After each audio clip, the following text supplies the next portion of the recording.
going live. You're live. Next time, Gadget. Yeah, apparently so. Yeah? Okay, fine. Well, that was a wash, wasn't it? We had a whole bit lined up, whereas, you know, like whenever we go live, studio is just like, now would be a good time to insert adverts. And when everyone's just like, oh, they're early, they're on time. Oh, Caradog just did the thing. Good luck, everyone. We're going to be like, joke's on you, suckers, ad break. However, now there's an ad break.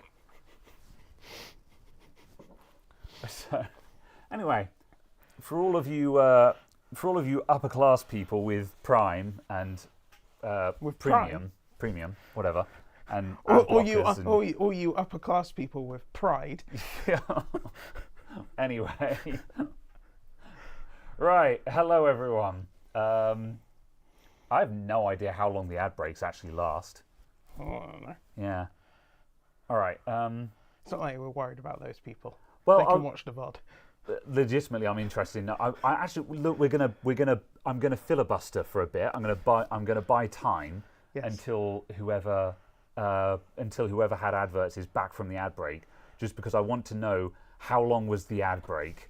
You also want to see if anyone actually comments at all. Yeah, actually, yeah. Did anyone just get an advert? If so, how long was it? We'll find out.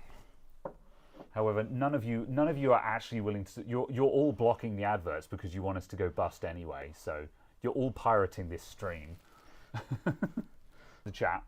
And are we buffering? Yeah, there was a buffer just then. It seems to do that at the start of streams now. Whatever. Right. I'm going to start from the top and scroll down. Well, lots of people here. Whatever. 5-second ad. Fair enough. 10-second ad. Yeah. Yeah. Understandable. All right. Torrenting the stream. I can't believe you've done this, Stephen. All right. I can't believe you've done this. I think about that a lot. Anyway. Okay. Oh, why is there a crack? I don't know.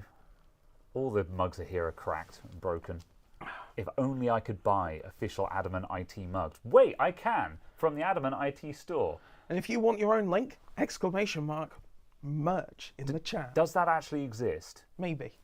I don't think it does. We'll see if it works for anyone else. Yeah, I don't think it does. All right. And by ! Merch, I mean Sigh! Yeah. Boy! That's the command that makes Sigh appear. Right. Okay. Hello, everyone. We are here. Enough nonsensing for the start of the stream. People have gathered now. Absolutely. It is the 8th of March. There are new graphics cards. Indeed. And we have one here. Yes. Okay, right. So Caradog bought a 9070 XT.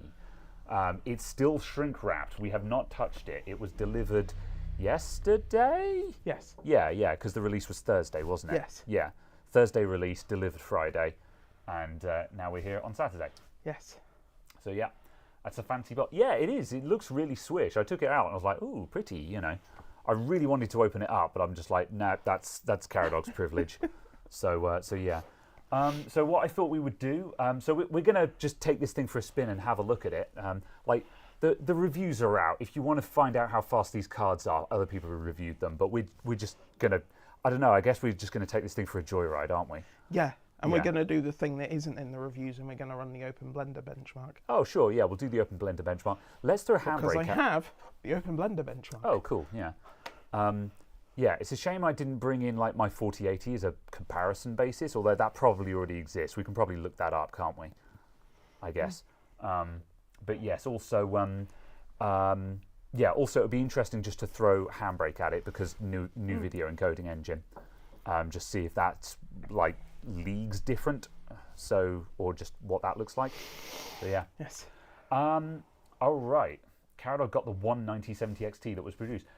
I don't know. There are a lot of them. Caradog, do you want to take this bit? Do you want to give your opinion on the launch since you were kind of on the front line for this? Yeah. My biggest complaint about it was the lack of communication about the go live hour. Ah, interesting.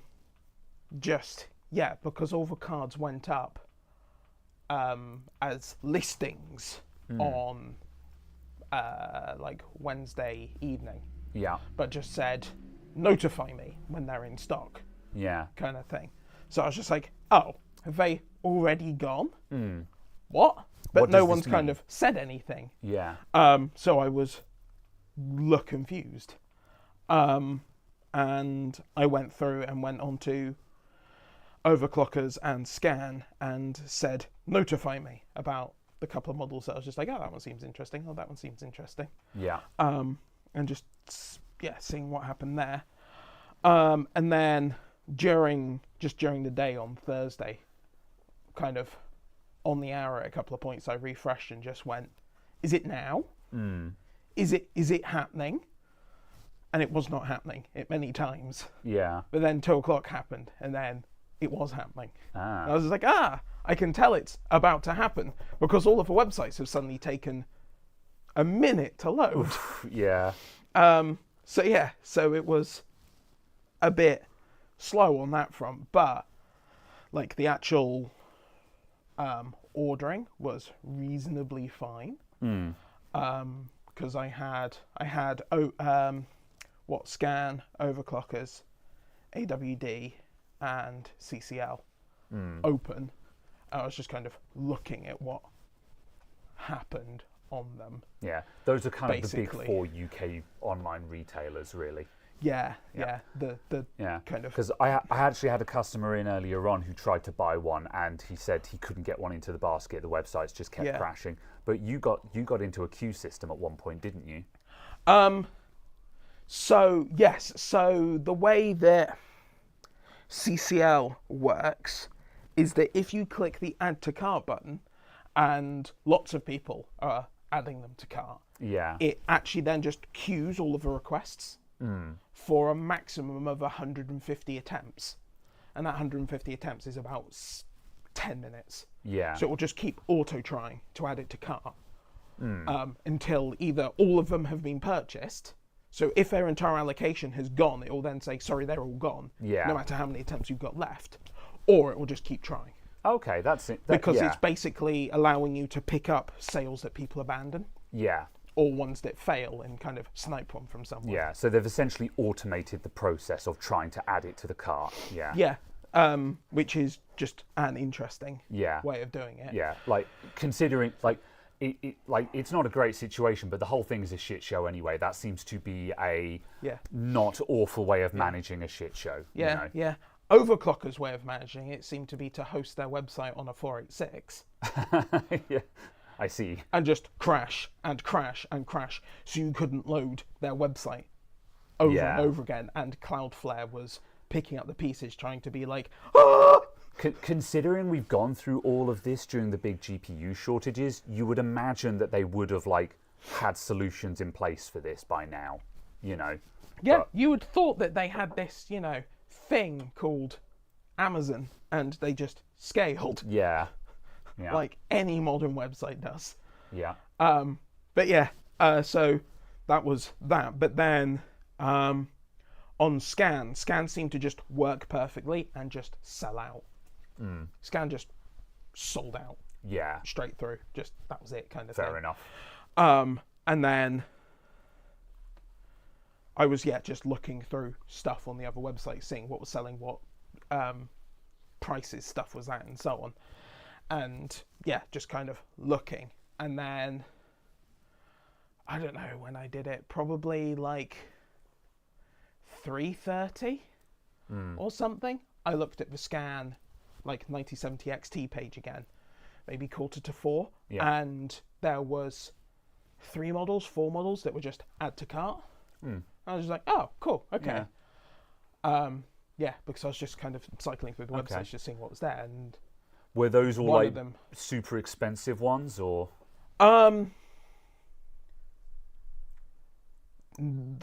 Kind of. They were all of like the OC models and so on. Yeah. The ones that we expected to be more expensive, like the Nitro Plus. Exactly. Yeah. Yeah, that's fair. The Nitro Plus, the Taichi OC, the Power 'cause Color limited edition. we saw cards up there like the Sapphire Pulse, as predicted. The Sapphire Pulse was there at sub £600. Yeah, and we were expecting 600. Yeah, the Sapphire So- Pulse was sub 600. The Power Color Reaper was sub 600. Yeah. And they appeared to hold decent stock through overclockers. Yeah. And it was either CCL or eBuy. They seemed to hold reasonable stock, one of them. So yeah. Yeah, so the general vibe is that there was a lot of stock, and but demand is unprecedented. Yeah, and I think Scan is back in stock for several models. Oh, really? Yeah, that's impressive if they bounced back that quickly. Yeah. Yeah. I'm going to have a quick look just like right now. So, Yeah. okay, so what did you buy? How much did you pay? And where did you get yours from then? This one was from Scan. Yeah. And I got the Red Devil limited edition. And it was $899. $899. I think. Yeah, okay, yeah. But yeah, I basically picked it up because it was the Red Devil limited edition. Yeah, fair enough. Yeah. So yeah, a pricey card, but sorry, still. $799. $799. Oh yeah. Okay, so 800 quid then. So 800 quid. So that's sort of 200 over RRP, but again, that's a premium, but it's not awful. It's about what I'd expect. Yeah, and also because it's a limited edition, and you're partial to limited edition cards. So that's, I think that, while that is a premium price, I think that's not awful, considering the current situation. Yeah. I was going to say 900. I would have been like sort of not sure it's worth 900 quid if I'm honest, but 800 sure. Yeah, and the Tai Chi Scan are currently out of stock on all of the 1970 XTs. They're on Notify Me's. Yeah. And then I saw ASRock Tai Chi OC for $730. Okay, yeah, which I didn't think was terrible because the Tai Chi OC is again a reasonably high OC one out of the factory. Yeah. So the troubling news is that although stock seems to be trickling in, by word on the wire is just that the MSRP of $600 or about £600 or so, it sounds like that's more of an introductory price, and no one is expecting that price. People are not expecting to see more cards at that price, is the current vibe, which is disappointing. However, they're up against the 50 series, which just doesn't exist. So, I guess. But, the customer that came in earlier on that tried to buy one and couldn't, he said, I've got a 6950 XT, should I just stick with it? Because he was kind of in a mindset of like, I got a 6000 series card, I kind of want something new. And I was like, honestly, the 9070 XT is not meaningfully faster than a 6950 XT. It's going to be stay the course. Over 3 times the performance for anything in ray tracing. Sure, yeah. I said ray tracing, obviously, it's going to get demolished, but raster. And it's going to be, what, 50% faster for raster? No. Yeah. The 6950 XT goes toe to toe with a 3090. Yeah, and this is like 40% faster than a 3090. You forget how big an actual performance jump we got last gen.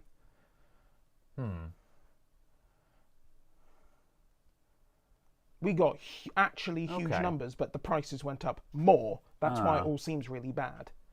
Interesting.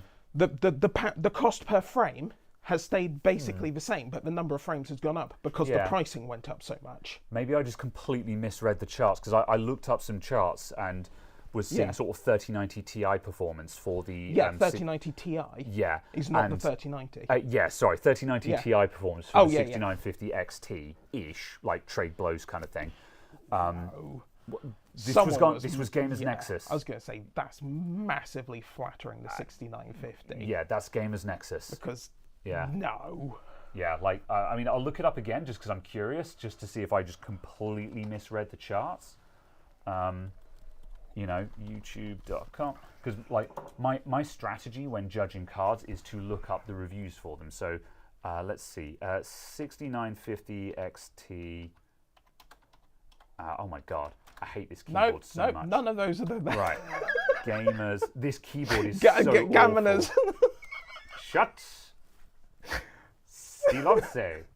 Right, and please mute. Good, that's already muted. Right, let's just go over to desktop with Face for a sec and just have a quick look at this. So, hi Steve, back to you. Right, so this is a 6950 XT. We're a potato resolution, I don't know why. So 3080, 3090, so total war 1440p. It's just shy of the 3090, okay. Shadow of the Tomb Raider, it is, again, sits between 3090 and the Ti. Vulkan, so again, I'm just flicking through this just as ballparks. 3090, again, Vulkan favors AMD, so yeah, it comes out on top in that. Red Dead Redemption comes out slightly behind there, so somewhere between 3090 and the 3090 Ti, basically. Yeah. So sure, okay.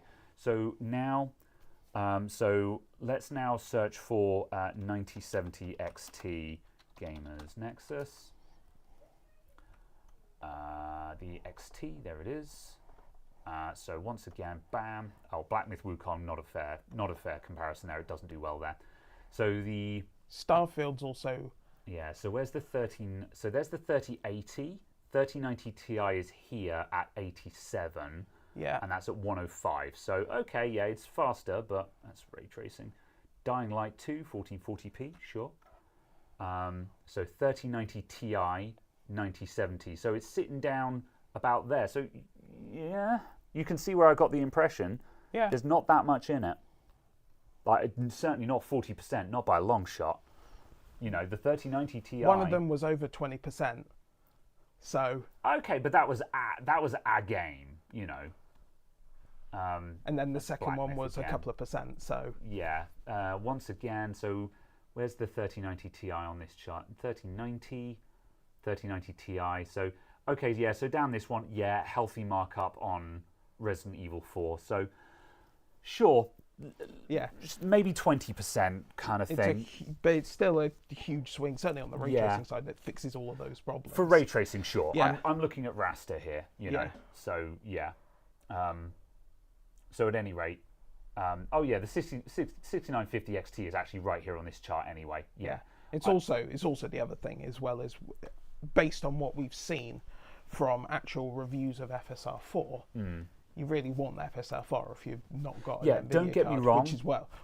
Which is also just a case of kind of that's certainly making the value proposition, not the value proposition, kind of the upgrade proposition. Yeah. Another thing in the upgrade proposition as well. Yeah, let me put it this way. I definitely agree. And I said to the client earlier on, I said, obviously, there's the 9070 XT, huge leaps forward with ray tracing and stuff like that.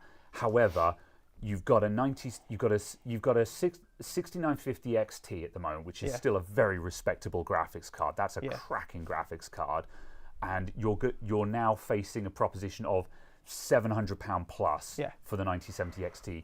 Do you want to pay £700 plus for this increase? Yeah, I'm not sure personally. I would sit this one out personally and stick with what you've got, unless you really want that ray tracing. And he was just like, I don't really care about ray tracing, And I was just like, personally, me either. Raster looks great when you crank the graphics anyway. Like, again, I'm not really, I don't think, while we're definitely getting there with ray tracing, but I don't think it's worth forking out for a brand new graphics card for that, from where he currently is. If he had, like, a 7700 or a 6800 or something like that, now we're talking, But from a 6950 XT, which is an X flagship, I think he should stay the course. So that's what I told him. So, yeah. However, the ray tracing and FSR improvements.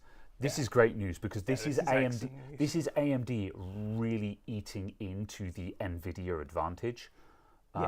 So yeah, that's really good times. So yeah, don't forget some games for NVIDIA cards and some for AMD. Yeah, that's why I jumped through several. Yeah, it's also the case of, like, if you looked at the numbers for like any of the Call of Duty games. You'll see, like, the 6950 XT beating the 4090. Yeah, I was going to say. Because it's just... Call of Duty loves AMD, doesn't it? Yeah. Yeah, and then you look at Black Myth Wukong, and it's just like, oh, yes, the 4060 is faster than the 7900 XTX. Wait, what? Jim says, I'm not replacing my 7800 XT anytime soon. And yeah, again, while this card will be faster than that, the 7800 XT still a cracking graphics card. Yeah. I don't think it's worth forking out 700 quid to replace that. Yeah, Obviously, basically. we're working on the assumption that you don't sell your old card here, because obviously you could sell that for a decent amount of money to offset the replacement. But like, let's face it, 7800 XT secondhand, what, 300 or 400 quid maybe? You know, So that's if you that's did only pick- going to get you halfway at best. So if you did pick up a 9070 XT for, you know, 650, you know, it makes the upgrade sort of £250 yeah, sort of thing. So it's kind of, it depends on what Yeah. price stuff And of actually course- settles to, which is ultimately. yeah. And all this also Where it falls ends down up. to the question of like, is your existing graphics card doing what you need it to do already as well? Yeah. You know, and like, yeah, because obviously we don't want to fall into that trap of all new and shiny, because that's an Yeah. expensive game to play. You know, and sure, if you got the money to play that game, then sure, you know. Yeah. But if but for the average person, never feel pressured to buy something just Yeah. because it's new and shiny. Yeah. Yeah. So yeah. There's been chatter about the rebates involved at the reseller value to get these cards down to MSRP pricing. Yeah, it seems to me like the MSRP is not a sustainable price for AMD, and that's part of the reason why the MSRP sounds like it will not be around. Like we've seen that for the initial launch, probably not going to see that for the next round of stock. Yeah. And there's definitely a conversation to be had there. I think there's many factors involved in this, in terms of like of just sustainability of the price, tariffs, but also just the greater conversation around both AMD and Nvidia seeming to just trying to redefine what MSRP actually means, because I think the layman's expectation of MSRP is through the lifetime of the product, this is the target price that you should expect to pay. And if you buy a premium version of it, that might cost a bit more. Your special edition, going to cost a bit more. Fine. But there should be basic forms of the card around for that price. And AMD and Nvidia, they seem to be playing this game now where they're just like, oh no, that was just an introduction price kind of thing. Like, so, well, people can charge what they want. And, you know, the market, free market, you know, supply and demand is like, but that's not what people's definition of an MSRP is. You know, so there's definitely very poor communication as to what the MSRP actually means right now. Is my take on that. Some of it, obviously, we'll have to actually see. Yeah. Just because, you know, we don't know right now. Because also the other fact, obviously, because the launch of the 9000 series was delayed, it's very possible that all of the cards were purchased by retailers at one price, assuming a £700 MSRP, and AMD has to offer rebates because they've dropped the MSRP. But obviously all of the future ones that are purchased are at a lower price. Yeah. Neil says MSRP now means a phantom price to make reviews look better. So yeah, like I'm not going to say whether that's true or false, but that's certainly the optics of it. I don't think that's the game AMD are playing. I think AMD came at this from a position of good faith. Whether they've done everything in their power to get the price down is another question, but I believe that AMD were approaching this from good faith. Nvidia demonstrably were not approaching this from the position of good faith. Yeah, certainly. Because, you know, the prices were never real. Yeah, certainly at least, you know, approaching it with a perspective of actually trying to be near to that price. Yeah, exactly. Not necessarily... yeah. Wellibob says... not aiming to be close to that price, not necessarily actually at that price. Yeah. Just because of the fact of, you know, as I mean, like, kind of said, tariffs and all of that. It is making it difficult. Yeah, and like in the UK, MSRP is called RRP, recommended retail price, and the clue is in the name, recommended retail price. It is just a suggestion, so make of that what you will. Wellibob says the reason the GPUs are now purposely limited supply, releasing slowly to maintain high prices and profit. No, I don't think that's what's happening for either of them. So, well, that's certainly what Nvidia is doing. Nvidia are doing it because they're just sending all of their, to an extent, but also they're sending all their wafers to the data center because they make more money there. They're managing the supply, They're managing the supply, keeping it constantly just about there. So it's a tangible tease of individuals wanting it. Yeah. And then keeping the elevated prices, because obviously what it means is they can turn around next year, put another $50 on it, on this year's pricing, and go, well, you look at the price you're already purchasing them for. If people complain. I guess historically that is what happened with the 40 series, wasn't it? Yeah. They looked at how the 30 series prices got inflated and rolled that out as the new norm. So, yeah. I And think to an also extent. Again, however, I don't believe that that's what AMD are doing. I think AMD actually rolled in with as much stock as they could. However, we've also got to keep in mind that AMD historically do not sell as many cards as Nvidia by a long shot. They have a significantly smaller market share. They did stockpile as much stock as they could, but also they don't want to overstock because that costs money. So they picked a number and they went for it, and they could have never known that the 50 series was going to flop as hard as it did. So to an extent, sure, they got it wrong. They could have stockpiled. They could have gotten more cards, but they couldn't know that their card was going to be this much of a hit. So yeah. Yeah. And what I guess what will be kind of the tell on that will be whether there is stock going forwards, whether it actually comes back into stock, whether it becomes freely available. Because if it does come back into stock and is freely available, it will show that they're not trying to play any game with kind of supply and throttling it and so on, because if it sits there in stock, that's kind of a situation they want to end up in. But they want to end up just teetering on that line of just there's only one or two in stock, because that means they're not paying for warehousing of thousands and thousands of cards. So obviously you always want to try and balance it to that line, so each point of the chain only has a few in stock, enough to supply every single order, but never enough so that it's moving slow. Yeah. So it's a hit at MSRP. If the scalped or inflated prices, it's a racket. Yeah, like that's the thing. It's we are. If the 9070 and XT does hit big prices, like the base model starts hitting $700, and like the 9070, if the 9070 XT is ends up being like $700, £700 UK, as the norm, that's going to be a tough pill to swallow, because it's not worth that much. But what are you going to do? Buy a 50 series card? And that's going to be a sucky situation for everyone, and that will definitely erode some of the goodwill there. Yeah. So that's what I was kind of saying. It depends on where we end up in a week's time.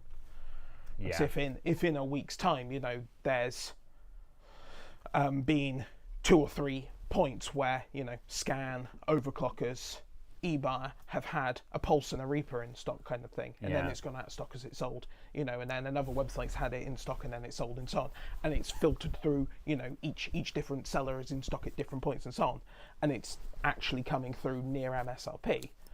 That's the best outcome we'd really be looking for. Yeah. And again, it's also worth noting that in the midst of all this, Wellabov says, oh, it's 2025, there's zero reason they can't make enough GPUs. Well, actually there is, because most of them are going to data centers. Well, not even that. It's also the fact of just because there's manufacturing capacity there, it doesn't mean that there's capital available to pay for. Yeah. Because if you sell... TSMC are selling out all of their manufacturing fab space. Oh, yeah. They can only make so much at a time. But not just that. Yeah. If ray-de-ons sells, say, 100,000 graphics cards a year, say, and demand is 1 million graphics cards a year, and you turn around and say, well, you should have made 1 million. Yeah. Why would you make 1 million when you're selling 100,000? Yeah. You might make 200,000 because you're really boisterous, but that's still doubling. Yeah. That's kind of a case huge gamble to take. Yeah. If demand is 10 times, 15 times, 20 times your usual annual sales, you're just not going to be able to account for that. Yeah. Unless the product costs a penny per product, because you can have 1 million of them sat around and actually not tie that much capital. Yeah. So it's... And in the midst of all of this, for every wafer you make, you could sell it for, every wafer that you're commissioning from TSMC, you can sell it to a data center for $1,000, or you can sell it to a gamer for $200. Which are you going to do?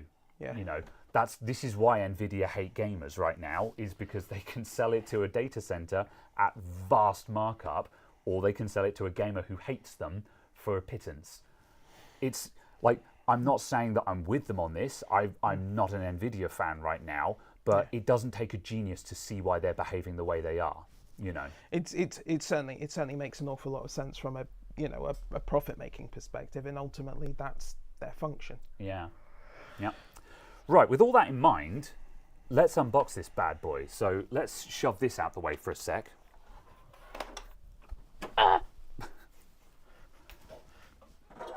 Nope.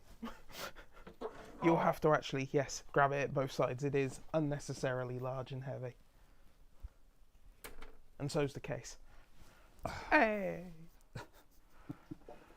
Oh, did I sit on hecking desktop capture with this entire section? Probably. I did. Yeah, I'm a genius. Right, thanks everyone. I'm blaming chat for not telling me. Let's go to bench cam. Magic hands.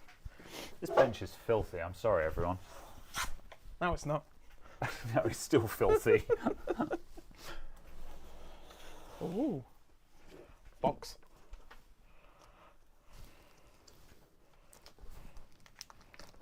I think there's stabbing things to there that you can stab the thing with. Oh, that's... Remember to lick the GPU. Professional.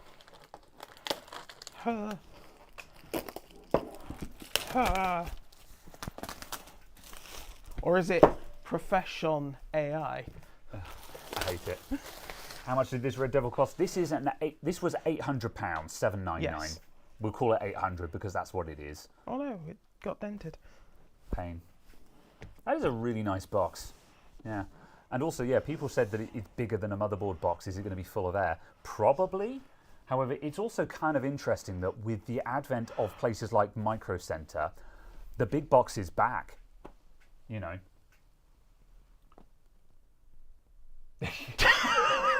This graphics card will give you cancer, but only in California. If you're not in California, you're fine. But if you're in California, then you're dead. It's also just the fact of, I was going to make a really snide comment of, imagine being concerned about reproductive harm to gamers. They do enough of that to themselves. Excitement. There is foam. Oh, we're going layer by layer, everyone. Here we go. There's cardboard with shiny bits. Oh. Ooh. Oh, there's stuff and things. Oh, this looks cool. Yeah. Show us your rig. Show us your rig. God, that's so 2000s. I love it. Don't get me wrong, but Cool GPU stand. oh, look at this. What's sticker. this? You got? Is that a keychain?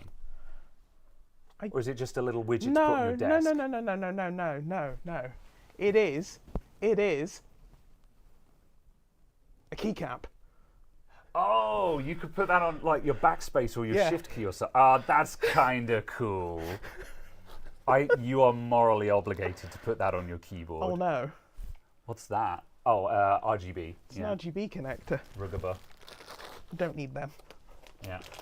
And yeah, it's come with a support mount and stuff, which is cool. This is pretty cool. That's a nice bonanza. Like for a limited edition, that's kind of cool.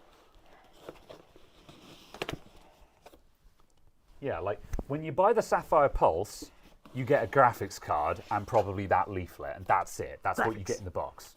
But like the special edition, you get all of this stuff, and like I'm not sure that this is all worth 200 quid, but you know that makes it feel cool. Power Color friggin' make mice and headphones now. Fair enough. Wild. Stevie says I'll give you 800 quid for the keycap. Huh? That's some kind of Spudgerly, yeah, is that an spatularly. official Power Color spudger. That's, I mean, could you lift off a keycap with that? I don't know, but yes. I'm not sure what that's actually for. Get back in there. USB stick top right. No, it's part of the graphics support mount. It's the foot for the support. And then there's a couple of different pole sizes there, and then these bits and stick then out these the poles. screw into each other, and you can. It's very much the same as the one I got for my. Yeah. Can we have a look at the keycap? I want to see what that looks like on a keyboard. I'm curious. Flop. Out the way. All right. Where would you put this? Would you put it on the? Could be an enter key or maybe a backspace.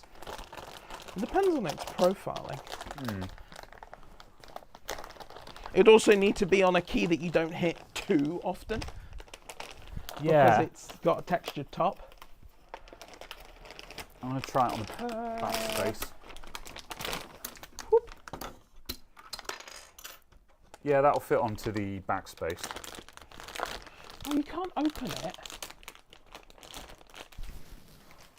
Put it back. Oh.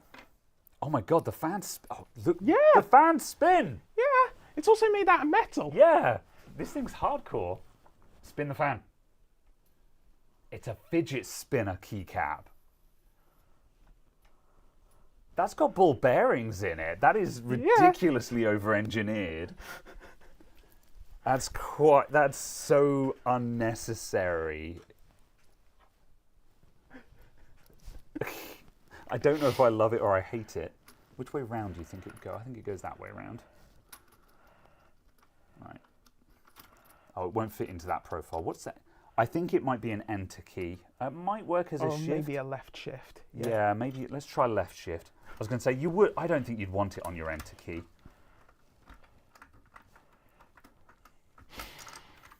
Oh, it is actually a limited edition. What, the actual card itself? Yeah. Observe. Okay. Oh, yeah. Oh, has it got a serial number on it? Okay, that's Okay. neat, yeah. 156 of 1500. Oh, neat. Yeah. Yeah. There we go. There's a left shift with a fidget spinner on it. Hell yeah.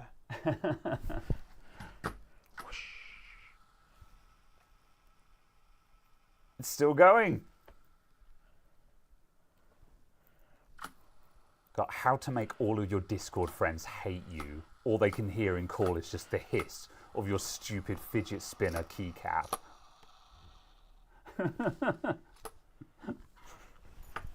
Fabulous. Excellent. All right. I'll put this away again.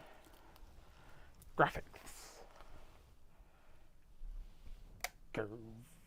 All right. Graphics. And yeah, the GPU is really close to the PCI slot, which is kind of interesting. I noticed that in the reviews. I'm guessing that's just for shorter part trace runs and stuff like that. I guess so. So yeah, there is this much blow through. This much. Just a tiny bit. Really? This is all blocked off. Oh, interesting. Yeah. So there's actually... Oh, that's odd that they've done that. Is there a reason for that? Not that I know. It's not like there's anything there. No, because the PCB does end there. So all of that is... I wonder why they didn't make that blow through. I don't see any reason not to do that, because No. blow through works. Like, this is thick enough that there's that the air can get through it anyway, but all testing shows that blow through works. There's no reason not to do it if you can. 3 times 8-pin sockets. Yeah, I know. When Caradog mentioned that earlier on, I was just like, 3, really?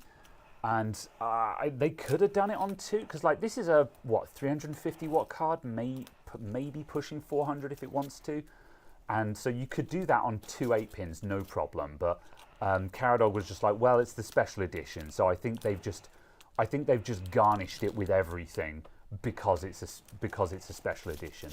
This is this is Power Color's top spec, I'm assuming, isn't it? Yeah. There are some of them that go to 400 watts. Yeah, the 8-pin an 8-pin connector is theoretically good for 300 watts, theoretically. So dual 8-pin, you can push 600 watts through that. Oh my God, there's... Also, though, the 8-pin connector is a bit of a mess spec-wise.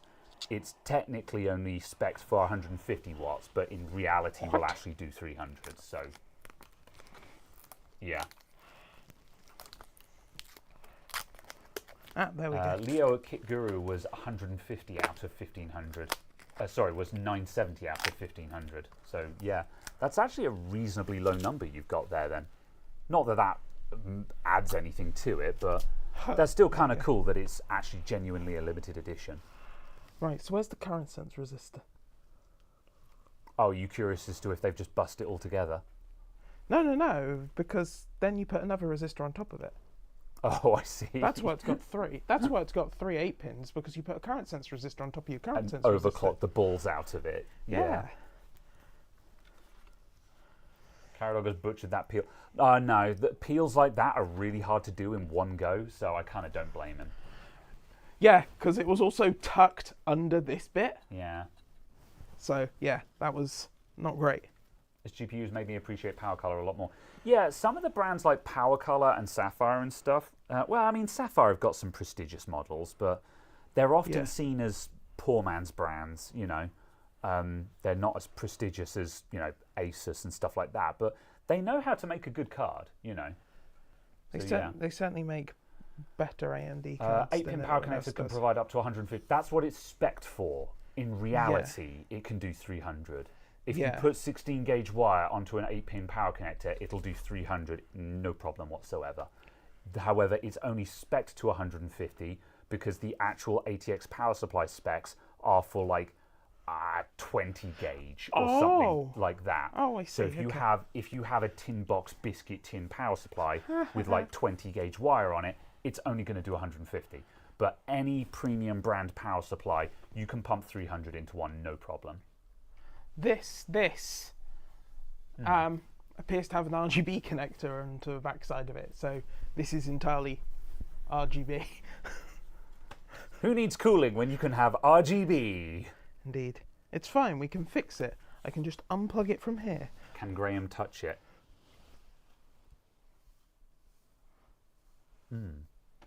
Okay, I'll actually have a look. Yeah. Tell you what, I'll have a look at it, and you can heft that bad boy up. Yeah, I think just the Power Color logo is going to light up. I don't think it's going to be that exciting, to be honest. No. This looks like one of those cards. In fact, like this looks like the RGB is going to be sort of so little that I'm not sure why they bothered, to be honest. But sure.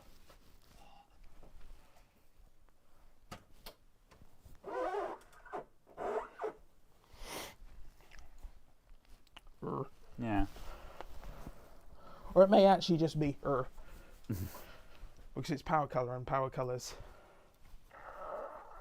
Excuse me. Color is red.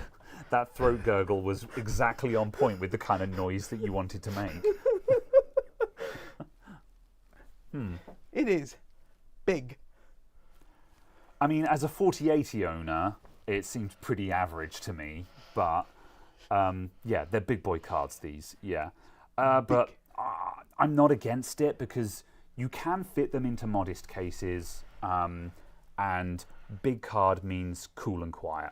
Yeah. And like when you're pushing 350 watts into a GPU, this is what it takes if you still want it to be quiet, because that's not a small amount of power you've got to dump. So yeah. Let's see. Does it have a premium smell? Maybe. Smells of new car. I mean, smells entirely normal. I see. Slightly volatile, plasticky smells because new.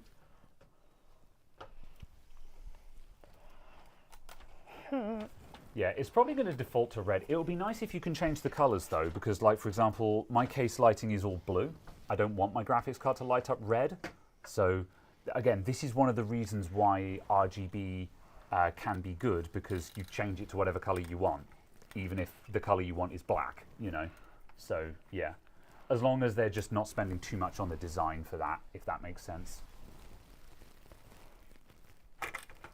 I'm trying to get this in with the AIO there, and it's Oh yeah, the hose is causing slightly awkward. So yeah, that's why I've just pushed that all the way problems. Yeah, down we there. kind of feared that that might happen So before yeah, stream. I'm going to actually just do the thing and Yeah. stick it over there, We were save it stretching. Yeah, we're trying to figure out a way of sorting out this radiator to put it in such a way that it's not just blocking the view of everything, but also go. is, yeah. That is not tensioned. Yeah, what if it just went down like that? And then, I could put Because a box it'll be, there. Yeah, Yeah, it'll need to that's be it. on something. Yeah, but other support than that. yeah. I'll just grab a box for it to sit on. I might have something. One power cable. Ah. Oh, it's not quite tall enough. 2 power cables. The stream is not sponsored by Insta360. I just happen to have boxes for their products. However, But we do use their cameras, and they're very good. call me. They did, and they gave me more cameras. And by call me, I mean email me, not Graham. Oh, I see, yeah. Because then you'll get replies.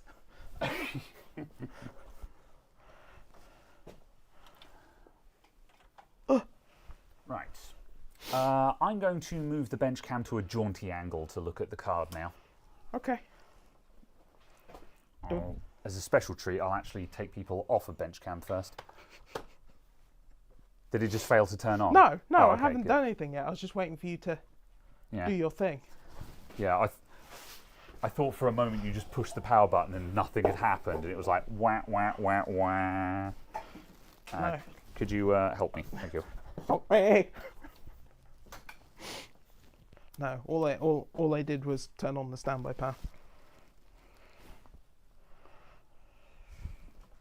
Right. What happens if we go for capture? Oh, bench cam.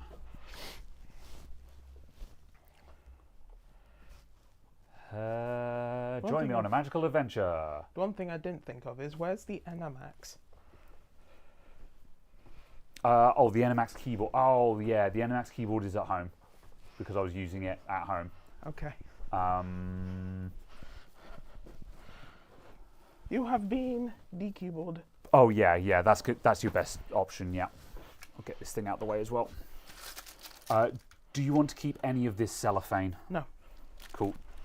I thought I'd politely check first, you know, because you did pay 800 quid for this cellophane.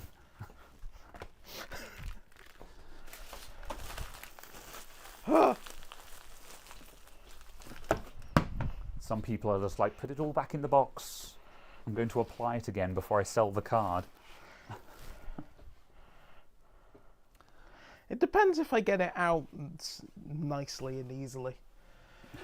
It's like the packing that a phone comes in. Yeah. That's really easy, just to flip off the front, pick the phone up, and put it straight back in the box. Yeah, admittedly, like if there's just like a single front face peel, I'll peel that and just immediately put it on the inside of the box. Yeah. So yeah, fair.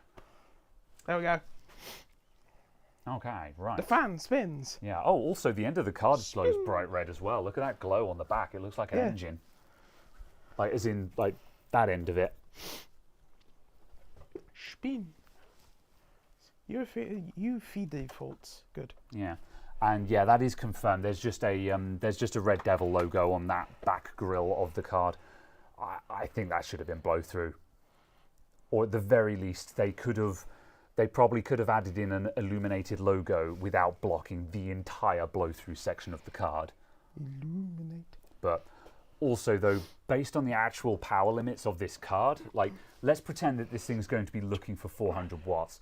Like that's a 600 watt cooler on there based on what we know about the 40 series cards. So even if half the blow through is blocked off, it's still going to work really nicely. Graham the cooler, yeah, exactly. I'm kind of being just critical for the sake, because like don't get me wrong, I love RGB, but I'm critical of sacrificing cooling for RGB. But also just as said. Oh, the thing didn't boot. Let's just restart and see what it does. It was probably unhappy because I think last time when we were doing anything with this, we had the dead DDR5 in it. Possibly, yeah.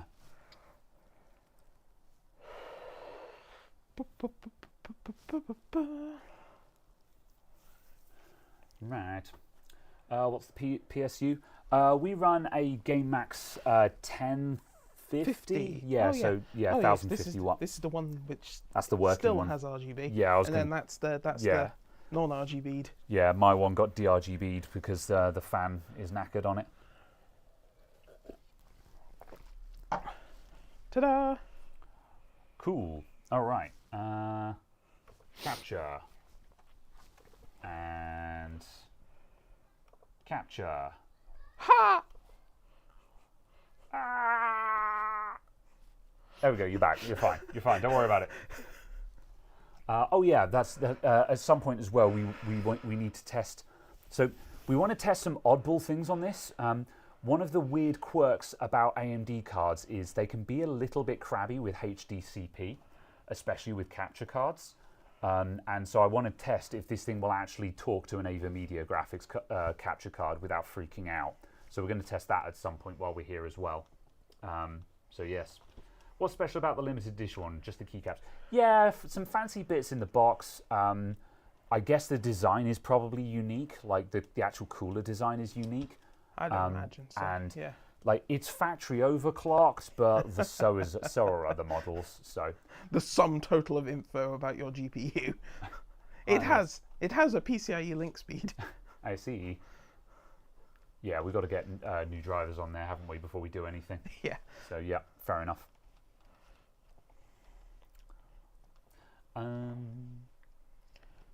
Firefox. Keep the peel on. Never.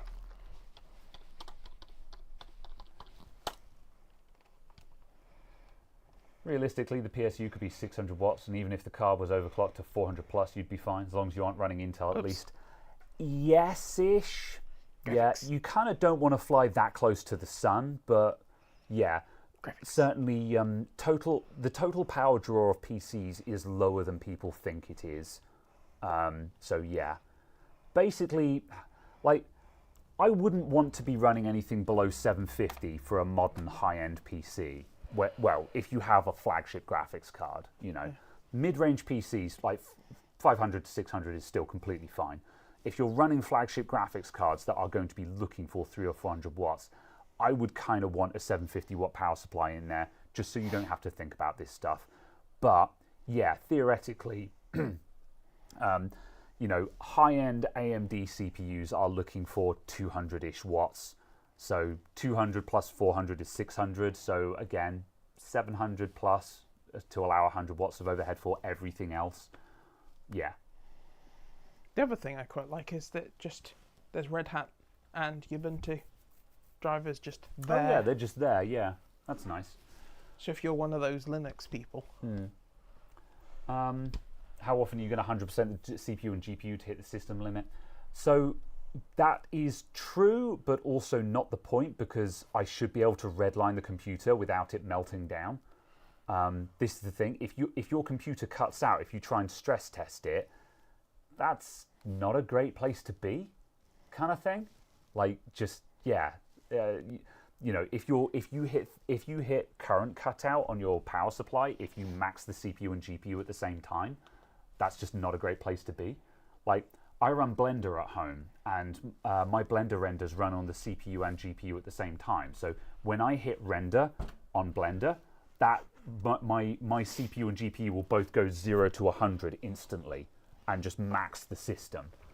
And you could say, oh, well, that's workstation, that's different. But no, I'm a hobbyist. I'm just messing around in Blender.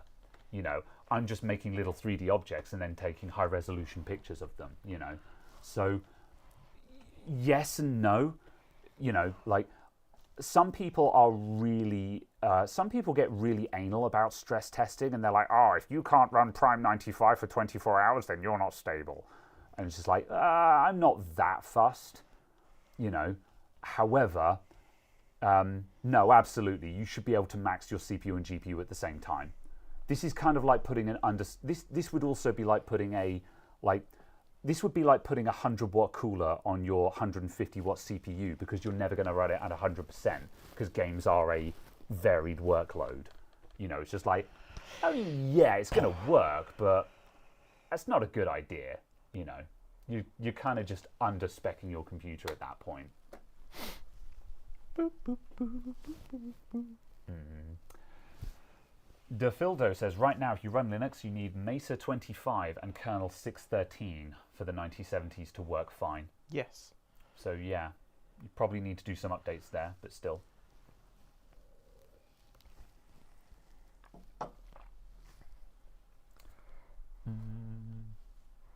If you could throw something demanding-ish game at it and OBS capture to see what the performance is, it'd be great. Possibly, yes. Yeah. What are your thoughts? What are your so apart from just I don't have any specifically. Okay, we'll take some. We'll probably take some requests. We've got some games here, and we can probably quickly just stick OBS on there and just start it local recording. I forgot to stick the other SSD in here. The Just game so there's SSD. actually some space. Yeah. Have we got it? It's over there. there. I'll go and It's grab over it. there. Yeah. Whoop. Yeah, we can quickly throw that in there. Because, yeah, we don't really have any specific plans right now, do we? We're just going to throw stuff at it and just... It's a new toy, and we're just going to, take it for a joyride.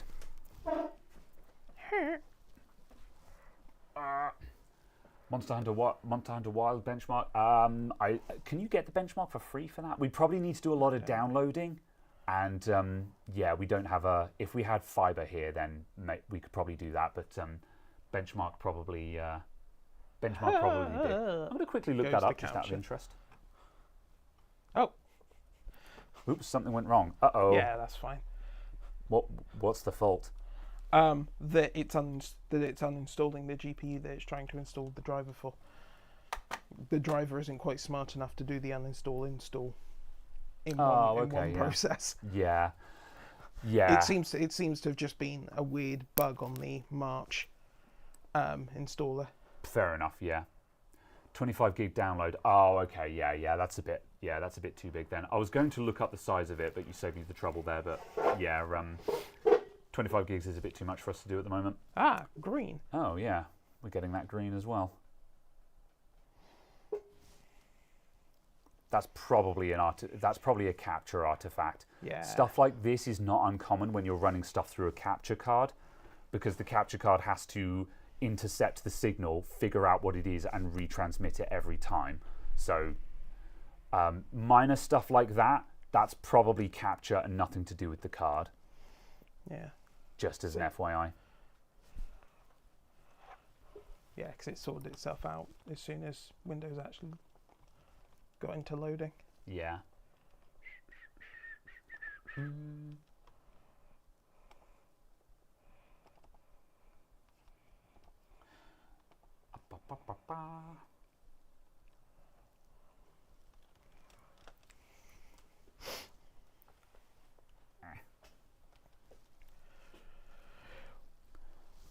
So, do you have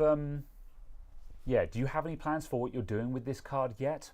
Because Not specifically. Yeah, you kind of bought it out of a sense of desire initially, but also you're running a 7900 XTX at home, which is theoretically faster than this for general purpose gaming.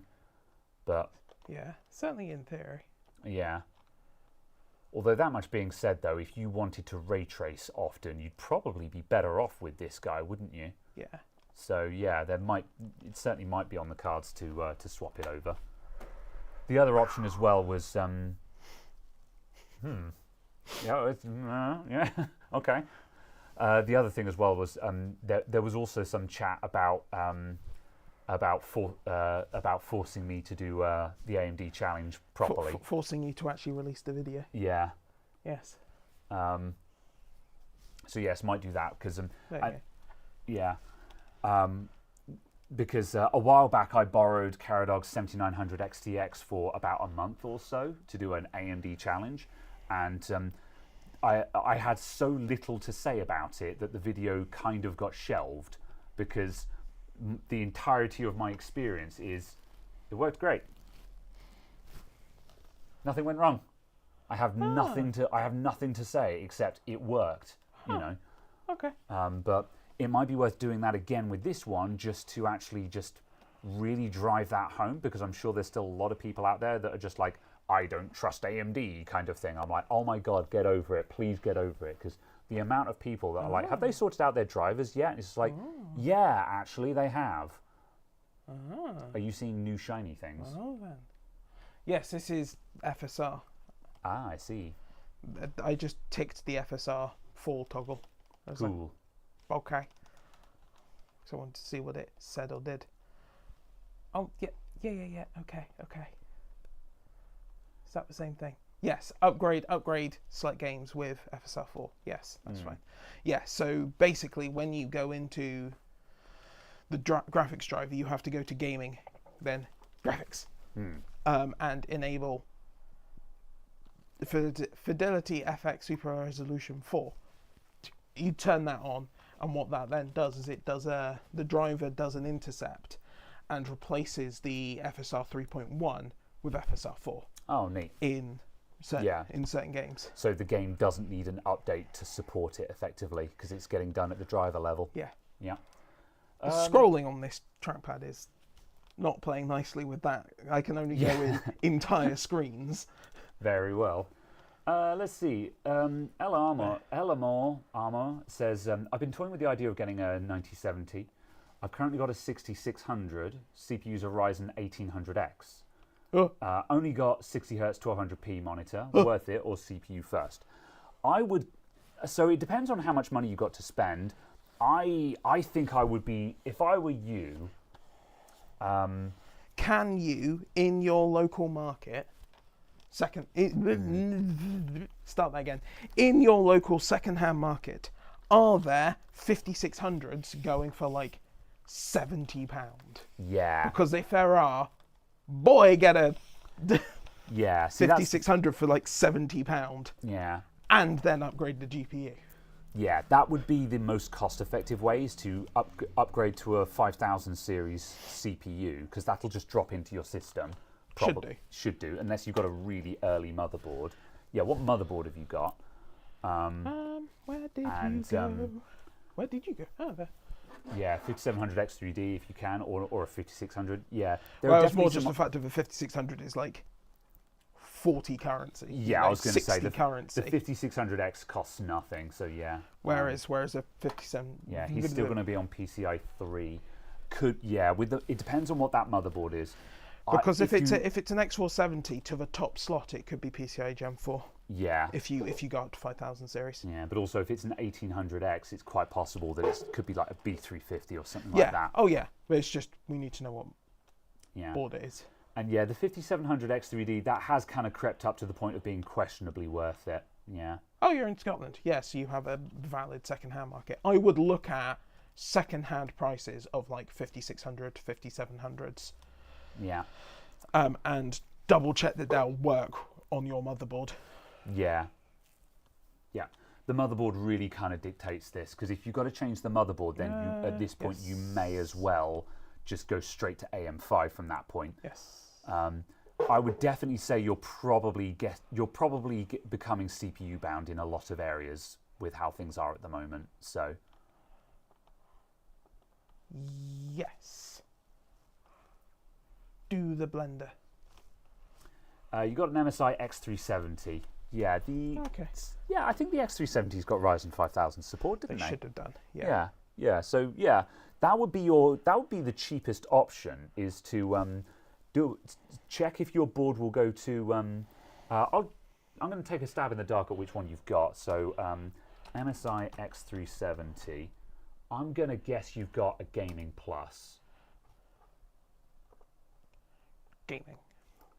Let's see. So, yeah, PCIe Gen is 3. It'll be Gen 3 by 16. Yeah. Don't know how much. Hard to tell if that's gonna hold back a 970 If it's a full by 16 slot, that's still the same as PCIe 4 by 8. Yeah, I think you'd probably be all right.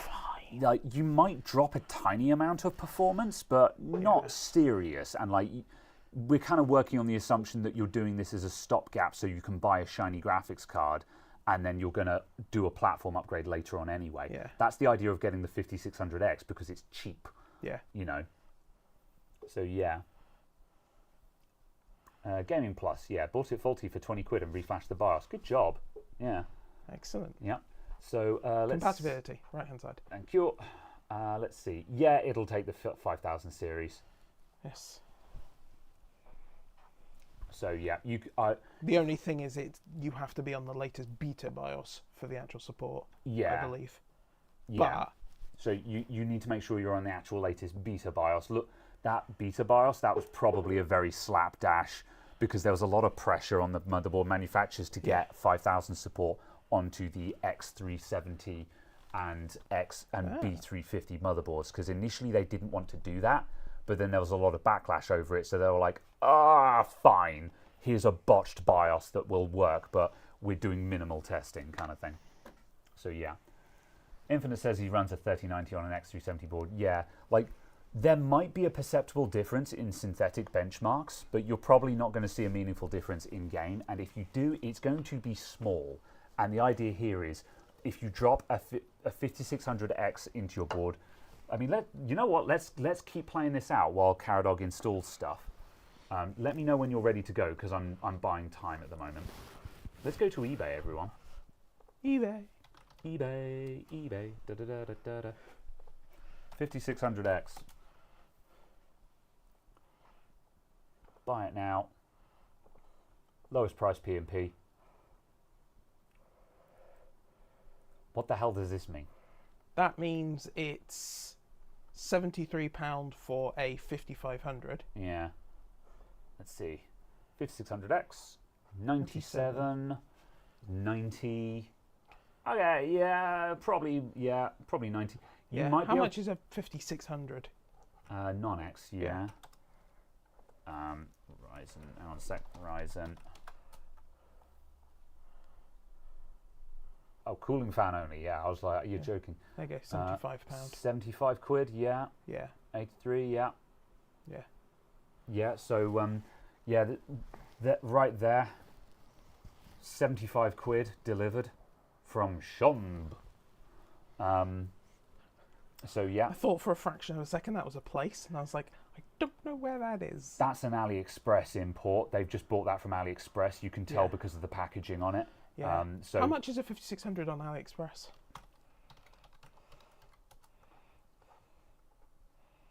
Go wait. 5600 Ryzen 5. Fine, don't work properly.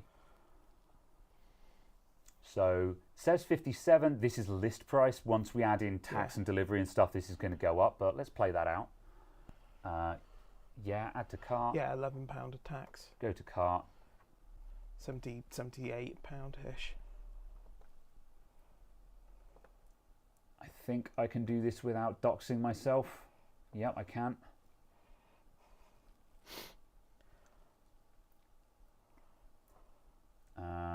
Right. What's the final price? There we go. 70 quid. Yeah. 70 quid if you get, so yeah, 70 quid if you get it directly from AliExpress. Yeah, and it would be, I think that was 8-day delivery, wasn't it? Yeah, something like that. So yeah, for another £5 you could get it on eBay a lot sooner. These people are making pennies on their margins. I don't know what they're up to, but they're obviously playing games. But yeah. Yeah. So but also just a case of. Yeah. So you could buy this 5600, and that's going to annihilate your 1800X. That will ruin it in every way it's possible to be ruined. So immediately you clear your CPU bottleneck, and then you can whack in a big graphics card. And yeah, you might drop a couple of FPS for being on PCI Gen 3. And also not using a 9800 X3D, blah, blah, blah, blah, blah. But it's also a case of, at, this sort of tier of performance, it's still certainly entirely acceptable. That's going to give you a tremendous boost in performance. And the important thing is like, you don't want to be spending big money on an AM4 system. Yeah. However, so this means that, but dropping like 70 quid on your AM4 system to massively increase its performance, that's not a king's ransom. Yeah. And then the graphics card, you carry that through to your next platform anyway. So it doesn't matter if it's slightly bottlenecked by the PCI Express slot. So yeah, that's going to give you value for money. And from a Radeon 6600, a 9070 is going to be a massive increase. So yeah, you're looking at a massive upgrade for really not a lot of money there. Yeah. I think that's that's a pretty good bang for buck path. Yeah. Yeah. And yes, make sure you do the BIOS update first. This might be a very strange BIOS update because the BIOS update might remove support for the 1800X. Yeah. So you might flash the update with a supported CPU. It reboots, fails to post because you're now unsupported CPU. Yeah. You have to take out that CPU, put in the now supported one, and then get post. Yeah. This will be what I call a blind flash, where basically you're going to flash to an unsupported system and then have to swap out halfway through. Yeah. But yeah, it can be done. Commit to it. It'll be fine. Don't worry about it. Yeah. What about 5700X or 5700G? They're around £125. It depends how much money you've got to spend. Because if you've got the money to spend an extra 50 quid for 2% performance change, then sure, spend the extra 50 quid for the 2% performance change. But I don't think it's worth it from your position. I wouldn't spend the money. No, I wouldn't. Like, sure, it'll be slightly faster, but I don't think you're going to get enough of a performance uplift to warrant the money there. And again, you're trying to spend as little as possible for the AM4 platform you're on, which is essentially a dead end, you know. If you already had a really nice graphics card, then I'd probably be saying try and pick up a 5700 X3D at a good price. However, because you need a CPU and a graphics card, you kind of want to cheap out as much as you can on the CPU here. Where does Blender install to? Is it not made a start menu shortcut? No. Oh. I don't know what it's done. Good luck. Kevin Holmes says, I would just go for the straight swap to AM5. Cool, well that'll be another £200 for a motherboard and another £100 for DDR5 RAM. So you've just added 300 quid onto the budget, and the CPU is going to be £140 minimum instead of 127. So make that more like 330, 340, which you can do, and that'll be really fast, but it's very easy to spend other people's money. So, you know, I don't mean that in a snide way, but just think about it, you know. Oh, your PSU's only 400 watts. Yeah, that ain't going to happen. You're cutting it. I think you're cutting it too fine at that point. Yeah. Ooh. Okay, so given that you're probably going to need a new PSU as well, now we're very much getting into the territory of you might be better off selling your computer as a complete system and building from scratch. And that's going to cost an awful lot more money. But if you're replacing the power supply as well, that's another 70 quid for a decent power supply now. So, this one's a tricky one. 5800X3D, just saying if you game. Now the 5800X3D, yes, that is the fastest gaming CPU for the AM4 socket. However, the 5700X3D is like £100 less and like 95% the performance. It's way better bang for buck. It is almost as fast as the 5800X3D and significantly cheaper. So yeah, 5800X3D, that is hands down the fastest, but you're paying a premium for that last 5% of performance. So yeah, 5600 would drop in no problem. Yeah, I don't know if I'd want to run a 9070 on a 400 watt power supply though, because the 9070 is what, 275, 300 watts, something like that. Yeah, it could be. The 5600, that's going to be sort of 65, call it 90 watts. So call it 100 just to be safe. So you're looking at a 300 watt graphics card and a 100 watt CPU on a 400 watt power supply. You're flying real close to the sun there. It will probably work, but I wouldn't.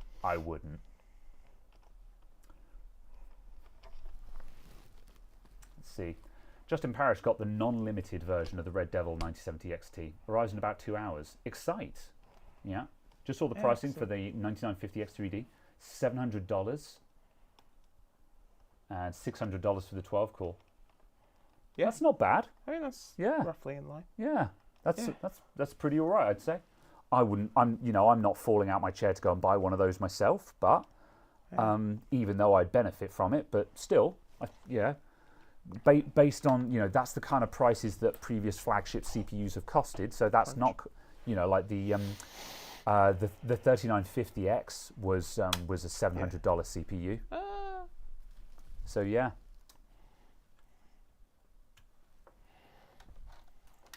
Gap in clocks is smaller, and the 5800 is in promo often. I mean, yeah, if you got one for 160 euros in promo, that's a good price. Yeah, like if you're paying 160 euros for a 5800 X3D, that's a good price. But that's an impressive price. I don't think you'll see that all the time, but sure. What are we doing? Oh, you putting in putting in SSDs. There you go.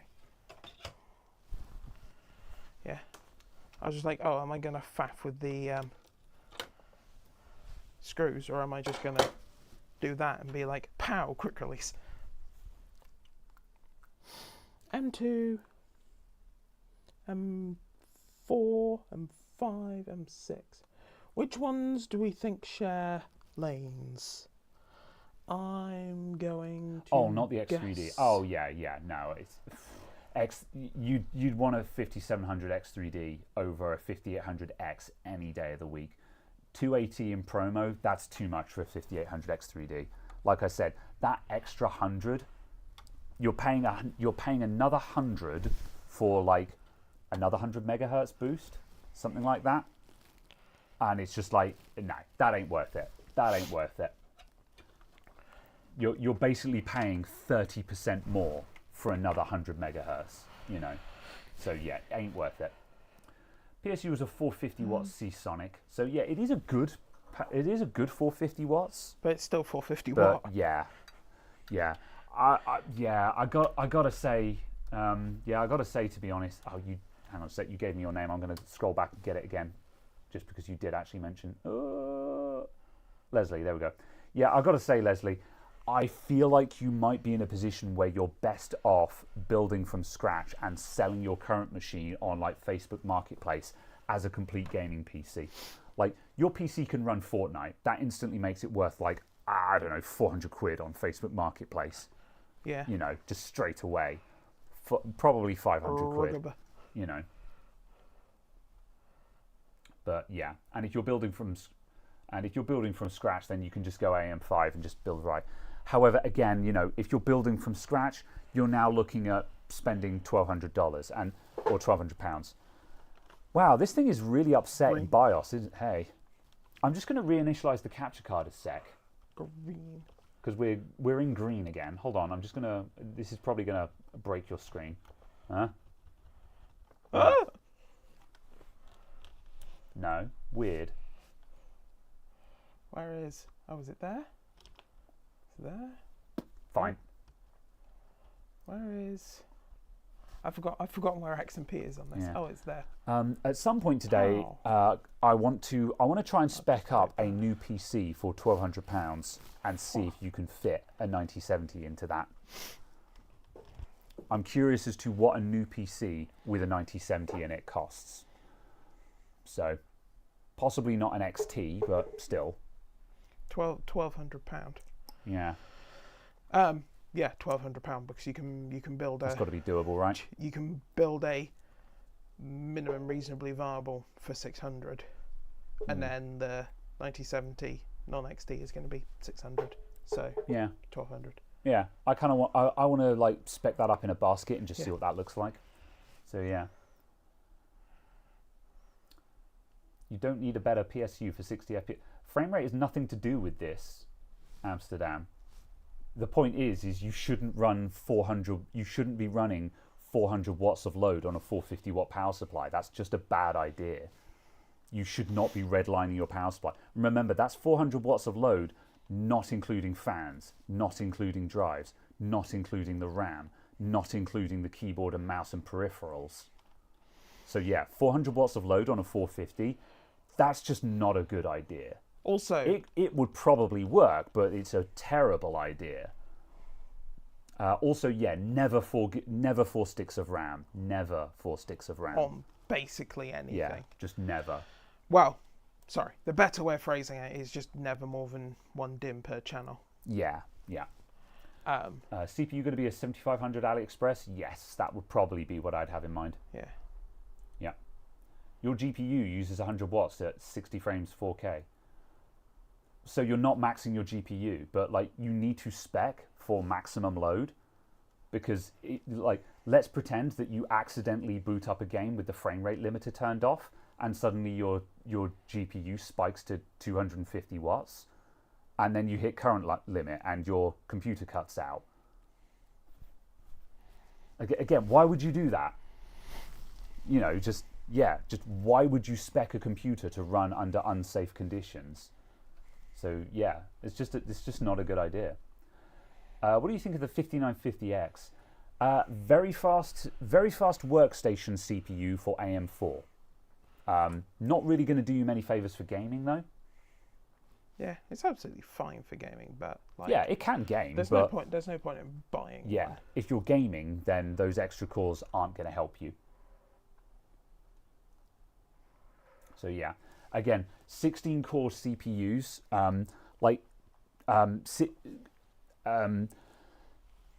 games don't care about high core counts in the vast majority of cases.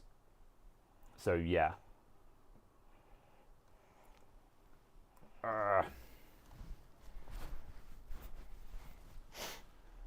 Would you update a 7800 XT to a 9070 XT? You're going to get a modest performance boost out of that. Again, it kind of depends on if you've got the money to spend. You will certainly see a decent performance uplift, but also at that point, you know, it's, are you going to spend the money on the card and then sell your old card to make up the difference and stuff like that? We spoke about this earlier on. Oh, so yeah. Yeah, like if you can get more than half the cost of a 9070 XT for your 7800 XT, then, you know, that might be worth it. Because I've no idea what's on this SSD, do you want to come off capture for a second? Sure. One sec. Ah, it's all of your games. Oh yeah, that's my entire, that's my Steam all library. Of them. Yeah. Everything. Yeah. Very well. Ah, good. Yeah. This big is not file. This is not arranged. Big. Hang on a sec. We go back. Hang on a sec. Go back to big file. Anyway. Big. Yeah. Yeah. Oh yeah, that's standalone. Yeah, cool. Yeah, I was going to say, as far as I know, that's the only standalone one we've got on there. Sure, all of his waifu games. Never. Oh yeah, I forgot about this. Womp womp. GG everyone. Oh well. We've got to compile our shaders. You can compile in the background whilst I find what's it called? Hardware info. All right. Oh, I should probably grab the new hardware info. So what do we get in the Blender benchmark then? CPU results. Oh, I see. Because annoyingly, it doesn't seem to let you select anything else. Oh, whack. It's got a drop down for it, but it wasn't letting me select the other items. Yeah. So. Yeah, if I'd prepared a bit more, we probably could have downloaded like Classroom or something like that, and just actually got some comparison numbers. But yeah, well, I downloaded the Blender benchmark, which is the benchmark which has for got Blender. Classroom. Oh yeah, but that's not a lot of use if it doesn't allow you to select your render device, is it? Yeah. So yeah. So. Yes, the ray tracing on the 9070 XT will be way better than the 7000 series. So if you care about ray tracing, that would be a strong incentive to upgrade. Paste. Worth upgrading a 5600X to a 5700X 3D? If you're trying to do that sort of final update for your AM4 system, then yes. It did. Like, it depends on the game whether you'll actually see the difference. It really depends on whether you've got your foot out the door on your AM4 system or not. Like, if you've got your foot out the door, then I would wait a bit longer and then go up to AM5. But if you're like, I really don't want to replace my motherboard, CPU, and RAM right now, then that 5700X 3D will give you that final lock-in update for your AM4 platform. So yeah, don't think it's worth pretty expensive upgrade for RT. Again, it just depends on whether you care about RT, you know. Azrock. So many categories. Yeah, and once again, I'm not going to condone redlining a power supply and just relying on an FPS limiter to not hit your cutout. To not make the computer crash. That's an unsafe configuration of a computer. Yes, it works, but no. You know, it's like taking the rev limiter off of your car and then saying, just never rev it past this amount. It's like, that's a terrible idea. Sooner or later, there's going to be an accident. You just don't run a system in an unsafe configuration. It's just not a good idea. Good, it still compiles in the background.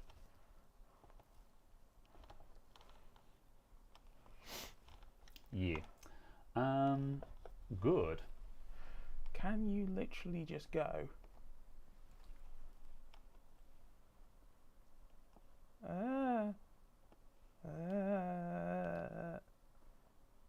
Where is GPU? There you go.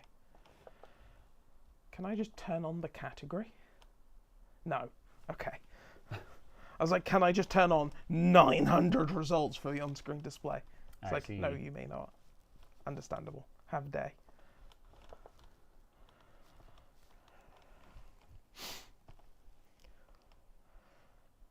Oh, that's kind of cool. It still gives you something for the CPU, even though it's an Intel CPU. Yeah, I mean, Windows reports this information, doesn't it? Yeah, but I didn't know if it was just going to be like, no, Yeah. it's not an AMD CPU. How dare you?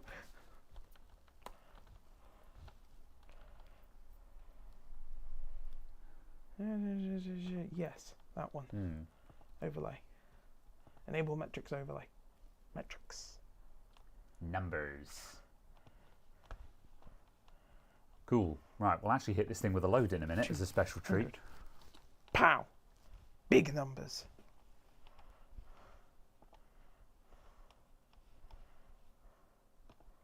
Ah! Proceed. Oh, that was the auto one. Oops. Oh!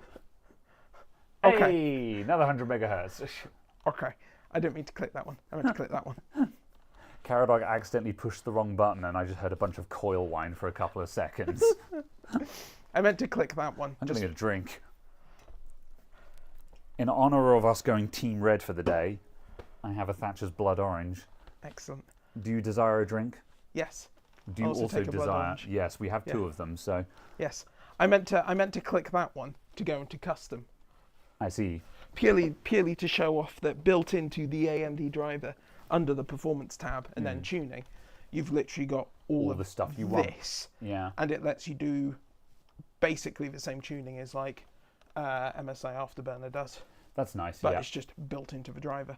And Yeah. You can set a power target plus 10, minus 30, which is pretty standard. Fan speed, etc. Advanced.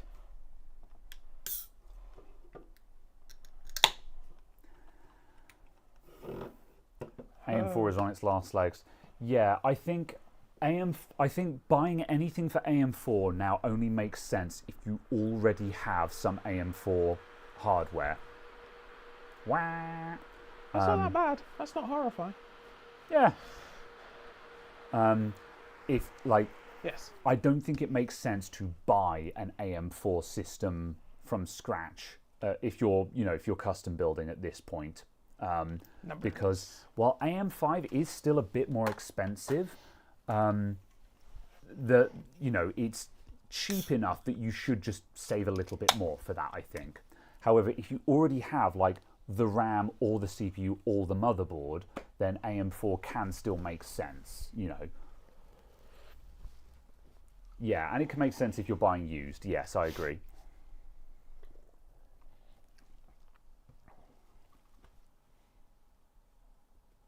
Please move the mouse pointer. It's just... I'm begging you. Stop it. Stop it. Ah, yes. Would you like your audio to be in Japanese? Francois? No, but don't. All right. Huh. Mm. Dan. Stop it. Casual. Sure. Tell me a story.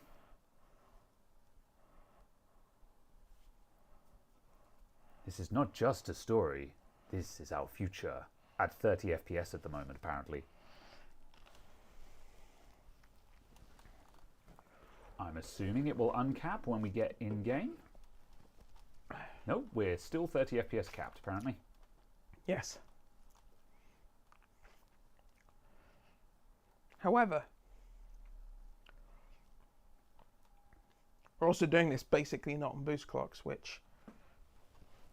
Oh yeah, the GPU clock is basically idling. Yeah. Which is not GPU bad. board power, 45 watts. Okay, yeah.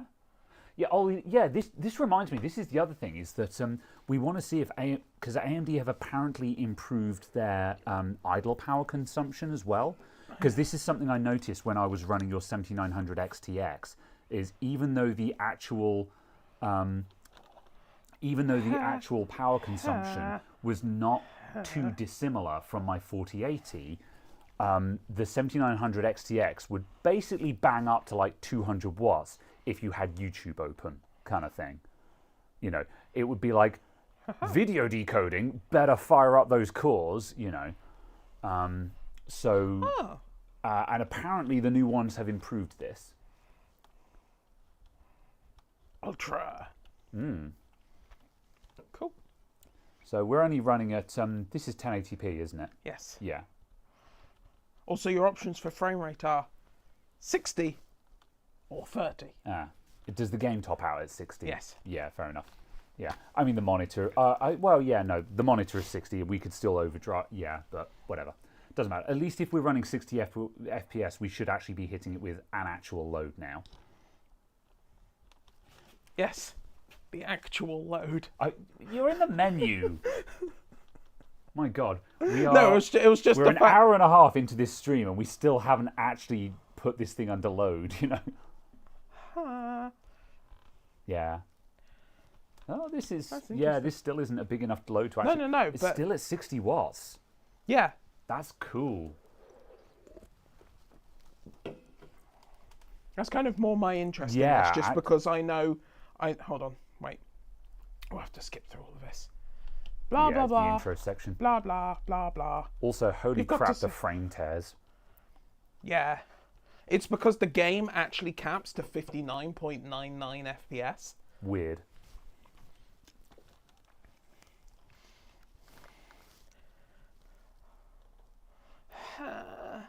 Where is the long view I want?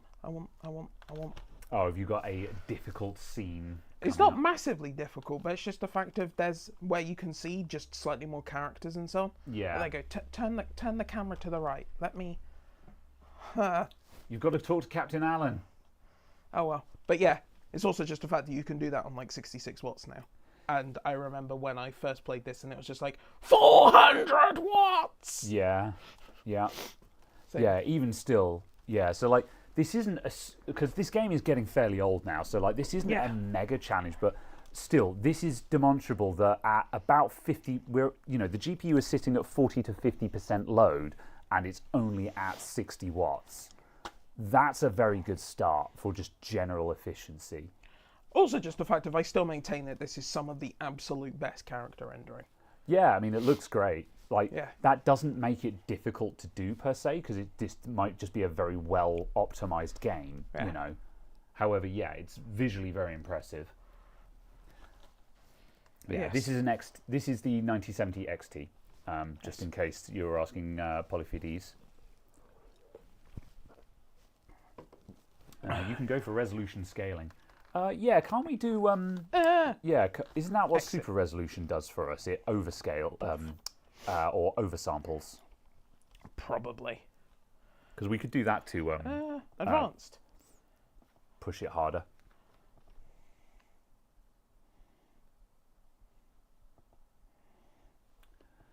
Oh, this is only a 60 FPS capture card, isn't it?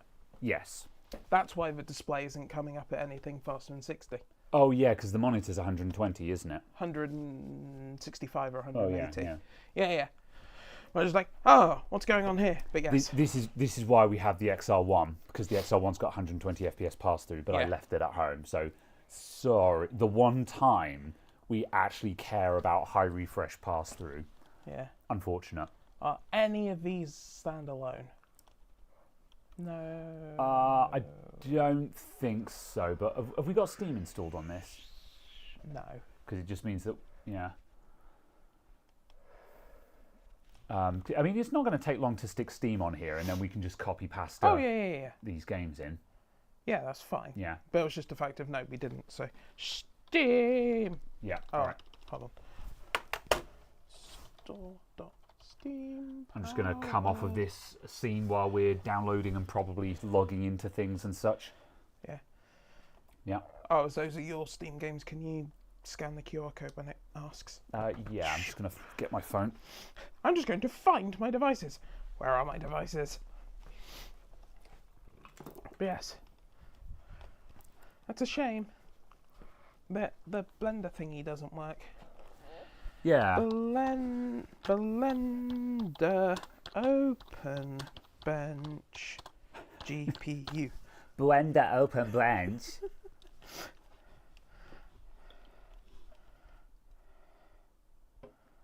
Blender open data. Yeah, Keep because that to all one I hand. did was I went to the Blender open data that shows you CPUs and GPUs.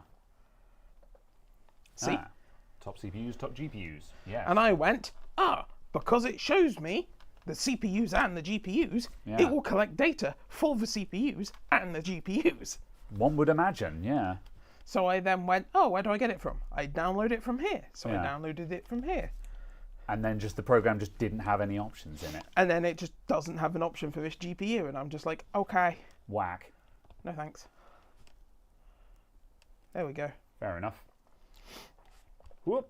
Yes, I wonder if I have to like command line it or something to actually get it to do it. Maybe, yeah. And if I do, I'm just like, well, screw that noise right now, personally. Yeah. Steam guard. Bloody hell. You got that from like back here. I'm just going to scan this QR code. Sign in approved. So yeah, those games are...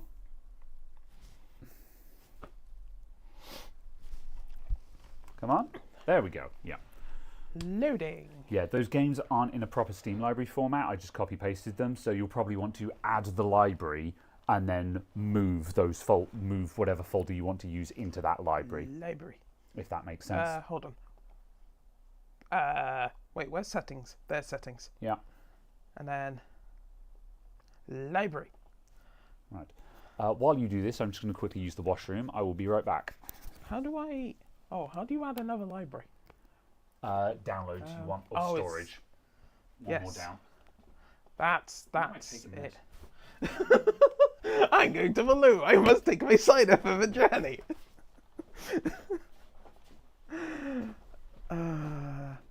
Add. Yes. Local drive D. Yes. Can I like scan? Browse folder. Excellent.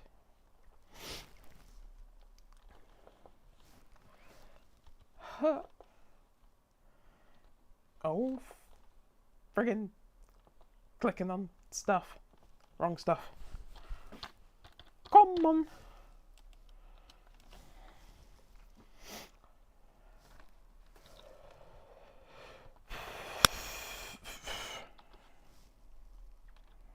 Stick you in there. Paste. Destination folder is a subfolder of a source folder. Okay. What? Oh, I think I copied the Steam library into the Steam library into the Steam library. Because Steam libraries. Right.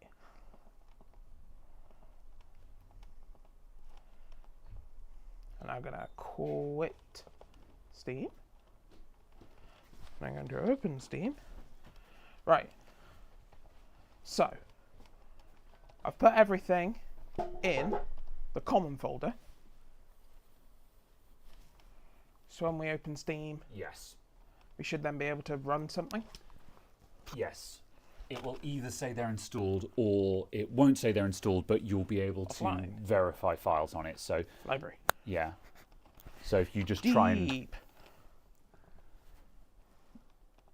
Yeah, so if you just hit install, it should start verifying. So if you go to downloads and then once it sorts itself out... Validating. Yeah, validating. There we go. Are you valid?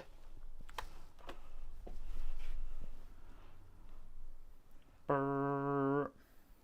Oh. Downloading data. Oh, it's not up to date. Womp womp. Yeah. Fine. I'll try something else. I haven't played Deep Rock for a while. I'll try something else. Also, I mean, should we also just do some basics as well? Do you just want to throw like Superposition at it or something like that? Yeah. Because like that, I'm kind of curious just to see what a Superposition 1080p Extreme looks like. Oh, you have Doom Eternal. I do. Doom Eternal. I've still not actually touched Doom Eternal, so you'll... Install. Accept. We'll leave that in the background. And then we'll go... Oh, there's no Superposition on the desktop. Maybe I've not installed it. I think I'll have it on my SSD. Unigine. Superposition. Have you got it? Yes. Okay. I just don't think I've actually run the installer. Because I've got Heaven Valley and Superposition in the actual overclocking folder. Next. Accept. Go. Cool. Ha! Close. There you go. Oh, the other thing I want to put on there is, if it will show me,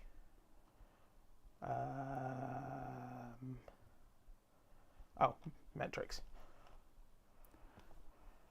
Oh. Is that all it will give me for CPU? Oh, it'll only give me utilization. Okay. It won't give me power. Fair. Yeah. So while we're waiting for this to run, I'm just going to check if we've got some raw footage on this SSD because then we can try throwing Handbrake at it as well. At the very least, if we don't, we have on there. Yeah. Because I just copied it onto there. Yeah. Unfortunately, I copied it off of there. Footage that's in the 4K tile that I use because that's because I know what to expect from that. Cool. Oh, that is not the folder I wanted. That's the folder I wanted. Oh, it's not plugged in. That's why I can't see it.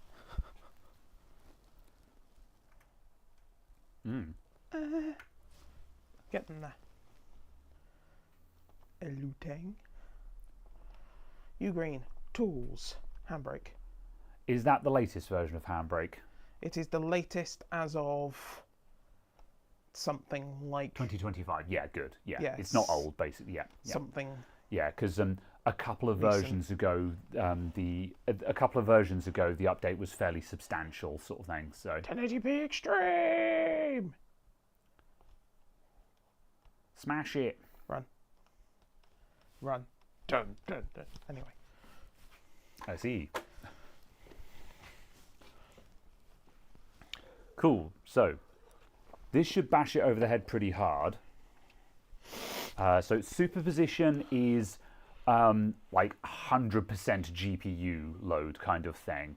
So the CPU and hard drive and SSDs and stuff have functionally no impact on this. Yeah. So yeah, this should actually Certainly be an not interesting anything test. remotely modern. Yeah. So there you go. Now it's actually 330. Yeah. Yeah, that's lower than expected. The card is singing. It smells slightly. But yeah, to be honest, it feels like all modern high-end graphics cards have coil whine these days. I think you're just imagining it. It's You all in your just head. can't hear it over the noise of your fans. It's all in your head.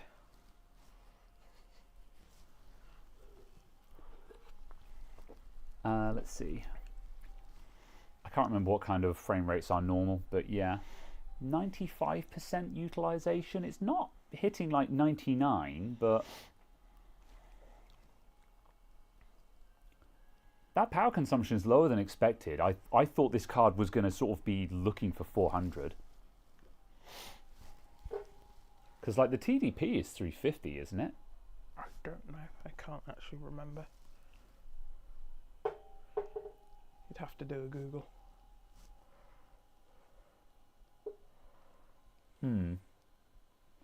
Yeah, I'll quickly Google it while we're waiting for this to run, because yeah, that Actually, just look at Tech Power Up, because for the limited edition one. Tech Power Up. Yeah, it's faster just to internet search it than try and find it through their page. Yeah, right. 1970 XT. Red Devil. Red Devil. Yeah. Red Devil 90 XT is the best. Yeah.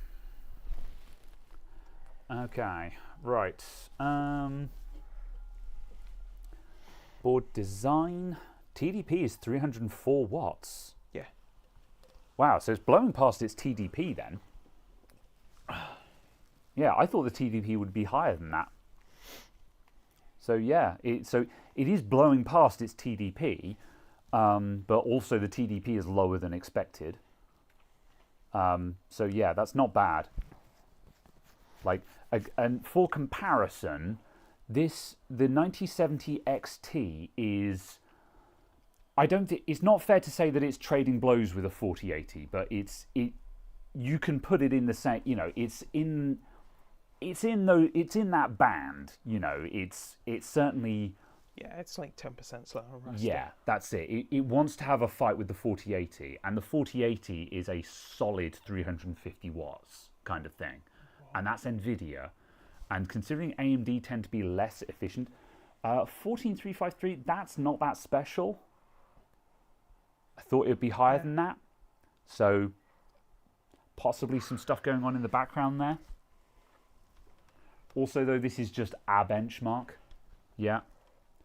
Like a decent 3080 Ti can probably get to 14,000. Because my 3080 Ti Founders Edition will do a solid 12,000. So yeah, I expected higher than that. I was expecting like 16,000. But maybe I'm overestimating cards. Okay. So yeah. Yeah, puts you 4070 Ti's, 3090s, 3080 Ti's. Yeah. The non-XT variant is the efficient one. Yeah, however, even though this isn't the efficient one, it's still sucking back less power than expected, considering AMD cards are generally thirstier than NVIDIA. You know, like I said, when I was using Caradog's 7900 XTX, you know, it's not that the total power was huge. It's the fact that, like, if you put even the slightest load on it, it goes up to like 200 watts kind of thing. So the average power consumption is a lot higher, and that's what we're seeing here. Yeah, 3090 Ti's. Oh yeah, okay. Yeah, maybe I was just overestimating the score band. Yeah. Yeah, that's fair. Yeah, maybe I was just being wildly, because I think when I was really pushing the clocks on my 3080 Ti, I think I was pushing 13,000, and I'm pretty certain that my friend's EVGA 3080 Ti can push 13,000. So yeah, I just expected a bit more, but it sounds like that's kind of, yeah. Okay, well, it sounds like that was roughly to be expected then. Fair enough. Show me ready to play. Show me ready to play. There you go. Yeah, sure. DX12, DX11 here. Go Gadget DX12. Yes. Yeah, I can't see that DRG is going to get it past 20% load, so... You require Unreal Engine 4? Whack. I've never seen that installer before. No.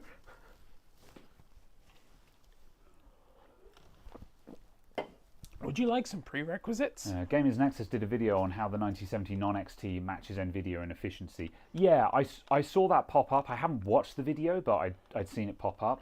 And yeah, as I say, I think that's very interesting. But also, while I understand that the XT is not the efficient one, but this is still exceeding expectations as far as I'm concerned.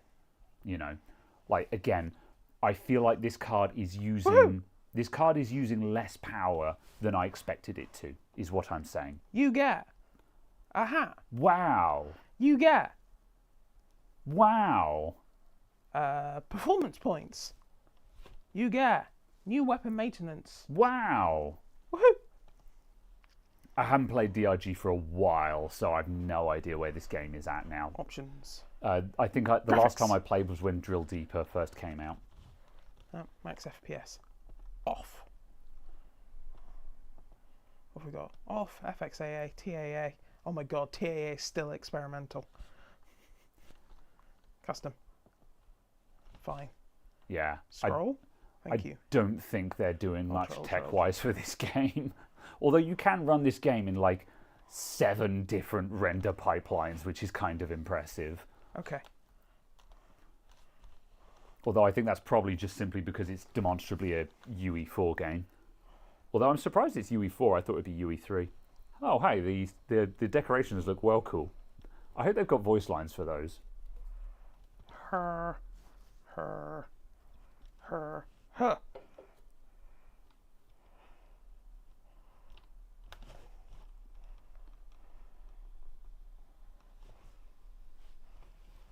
Oh, when you turned round to look back through the rig, then I just heard the coil whine ramp up. It's all in your head. It's not.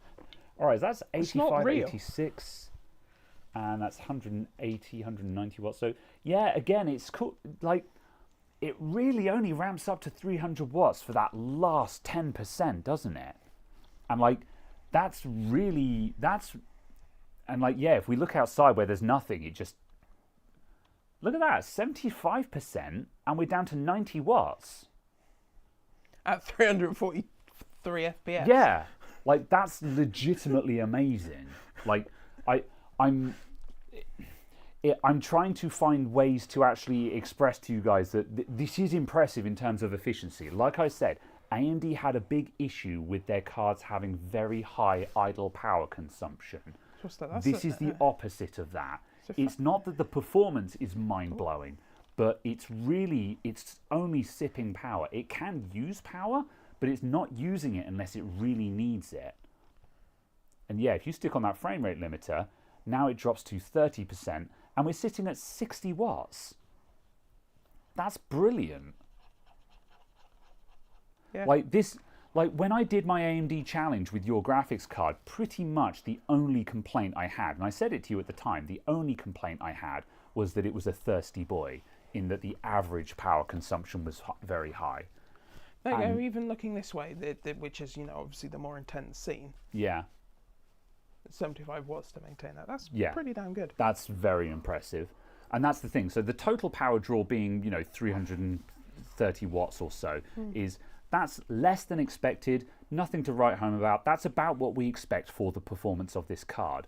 But the fact is that it's only actually going past 200 watts for that last 10%. So like in the real world, and like, Amsterdam was talking earlier on about FPS limiting to reduce power draw and stuff like that. And now, once again, just one more time for the people in the back, your computer should be spec'd to run everything at 100% load. However, I do agree that frame rate limiting to reduce load and draw is very good. I tell everyone to run an FPS limiter to their monitor's frame rate, because unless you are a competitive esports gamer, it doesn't matter to run FPS beyond what your monitor can display.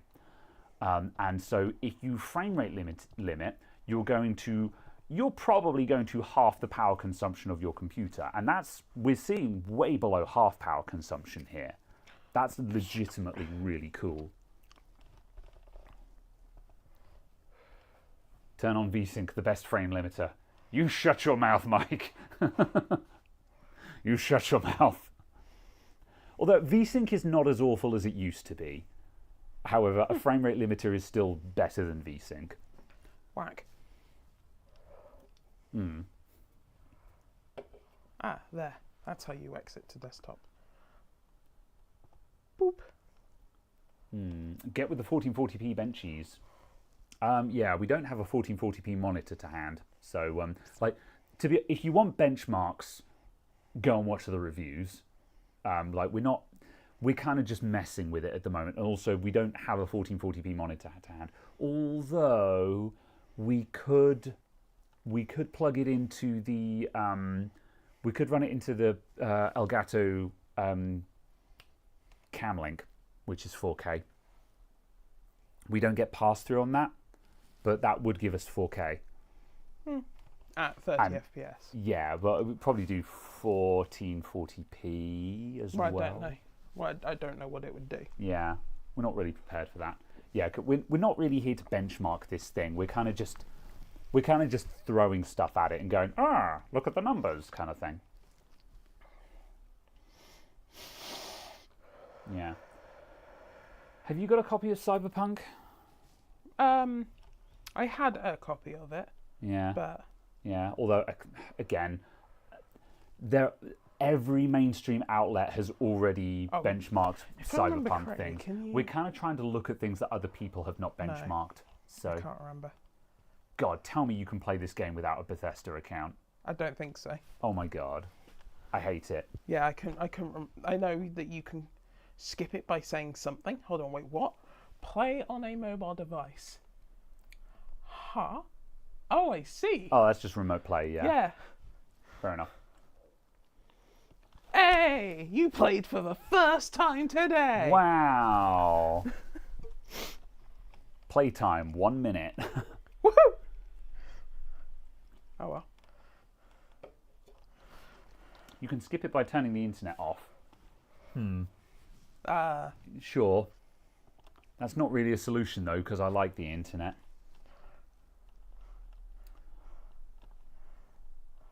What have you got on here? On Radeon GPUs, you're better off using enhanced sync instead of VSync. Yeah, basically. Yeah. You just, That driver level option or something. yeah. Yeah, because I was going to say, I've never seen that in a game. What? Yeah. You go to your all singing, all dancing driver there. Yeah. This panel is all new as well, isn't it? No. Oh, okay, never mind. I thought The only thing that's new is that point one there. Yeah. And this. Oh, fair. That's literally it. Yeah, I thought they'd updated the panel, but never mind. But yeah, here, Radeon Enhanced Sync. Half-Life Alyx or no VR mod test? I would have... That would have been interesting to test with. Yeah, that would have been... we're not prepared for that. I have the equipment to do this, but I don't have my Quest in the shop. What are you? Ah, you are a quad tile. Yeah. Excellent. Yeah. Let's throw a handbrake at it. Yeah. Let's... I do happen to have I've got my old VR headset in the shop, but we'd need Windows Mixed Reality, and I'm 99% certain this Windows install will not run that. So That's not bad. Yeah. So yeah, that would be an interesting test, but it won't have it. Although it depends. Like, am I going to do another AMD challenge? I don't see why not. Yeah. Because you should release the actual video. Yeah. Okay. Open files. You know, that would be kind of interesting. Actually, would be to Scanning. Okay. What if we restructure the video? Like, let's say I borrow your 7900 XTX again. Okay. And I do a couple of tests comparing my 4080, your 7900 XTX, and the 9070 XT, because that gives us basically just daily driving AMD, which I already know is just going to be fine, but also it gives me daily driving AMD, but the difference between their previous gen and the current gen. And like I can show the uptick in ray tracing and stuff like that, you know, What are you giggling at? I just like that it's hardened multimeter. Actually, I'm not even on this bench. Yeah. Right. Let me hang on a sec. Pass me the keyboard. I'll set this up for how I would actually run this at home. So just to add context, people, this is what a video that I record looks like. I record a 4K canvas with 4 1080p streams on it. So as you can see, I've got 2 cameras. Then there's the multimeter camera, and then there is either a desktop, like my monitor capture, or in this case, a PC capture. So now what I would do next is I would want to split this back into 1080p streams. So oh yeah, sorry, you want the one below that. Yeah, so I'm going to want, yeah, H265 VCN, and then dimensions, we're going to cropping custom, and we're going to crop the right by 1920 and crop the top by 1080. And so now what this gives us is we've now cropped out just the top left camera. So what we're doing now is we're doing a transcode with a transformation on it, so a crop. So that's what makes my handbrake load particularly vicious for stuff, because it's not just transcoding, it's not just rescaling, you have to do the crop, which is a modification to the video stream. This is kind of a big deal. So we're going to put that into videos, sure. Right, let's just hit start encode. So my 4080 at home can do this at about 450 FPS. 300. That's not bad. Your 7900 XTX, if my memory serves me, was about sort of somewhere between 230 and 250. Yeah. So, and considering like Handbrake hasn't had any kind of updates or anything like that, there's no new optimizations for the program. This is just the raw encoder improvement. So yeah, 300 versus an NVIDIA, Handbrake heavily favors NVIDIA. So 300, that's not bad. That's it, and that is a noteworthy improvement as well, considering the card is not meaningful. The card doesn't have meaningfully extra horsepower. It just has a newer encoder. Yeah. So yeah. And also the other thing that's nice to see that at least as reported by software, we're sitting at 50 watts. So yeah, it's not loading down the GPU either. Yeah. If we open Task Manager here,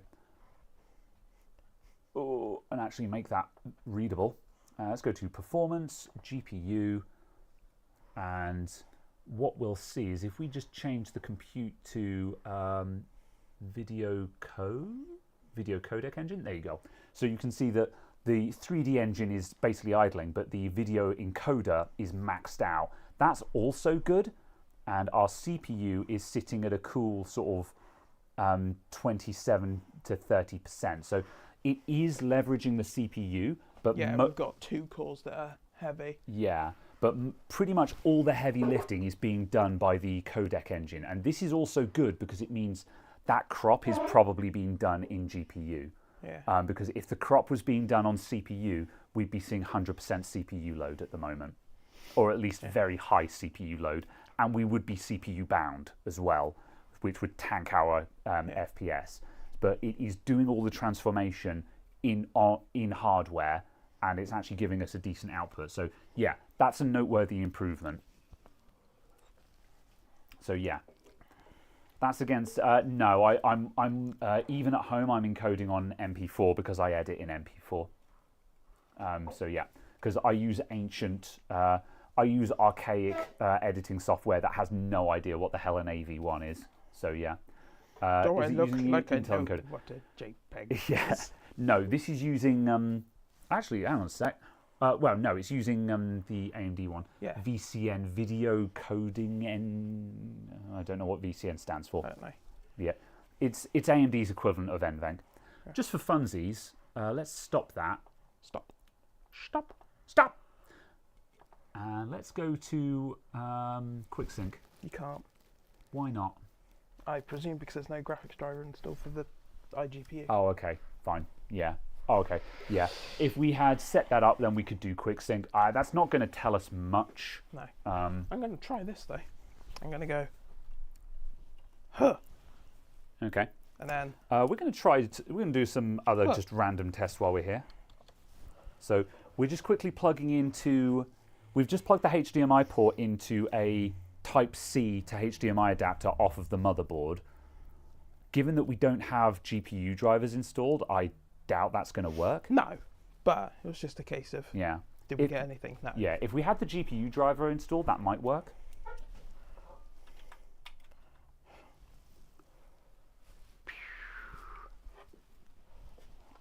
Video Core Next is apparently what it stands for. Okay. It's core. I couldn't remember what the C was. Yeah. Intel drivers. Yeah. So I don't know that 300 FPS. I don't know how that compares versus NVENC. Like, for example, against an ARC card, because like the Intel ARC has a particularly strong video encoder as well.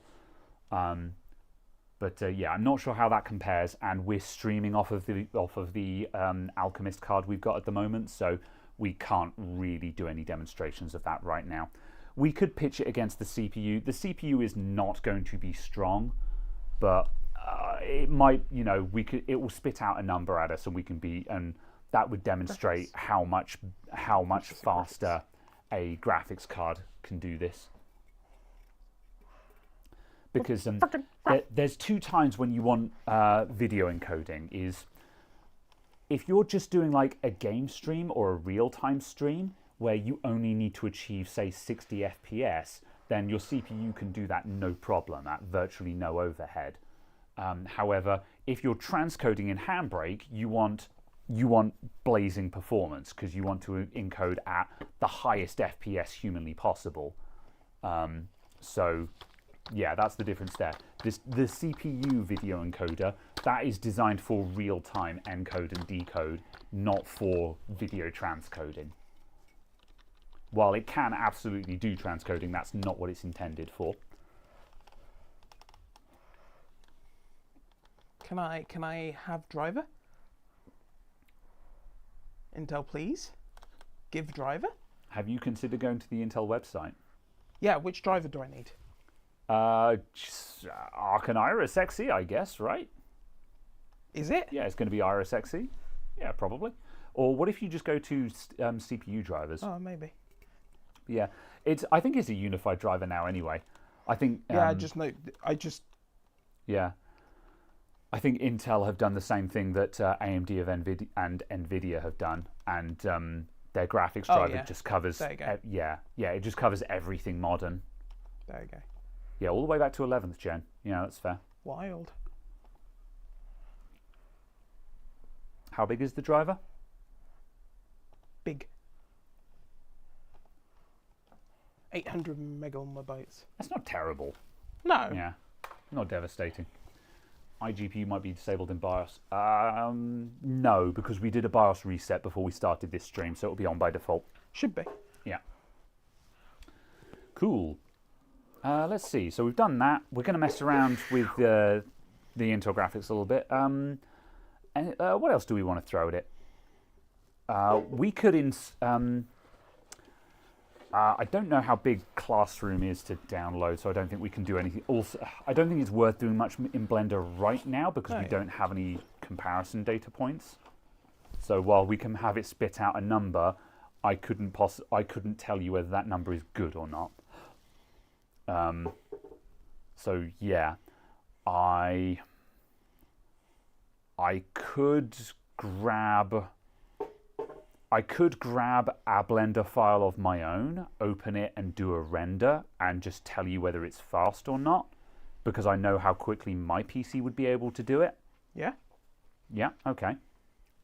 I guess we're basically just looking for whether it's devastating or not. Yeah.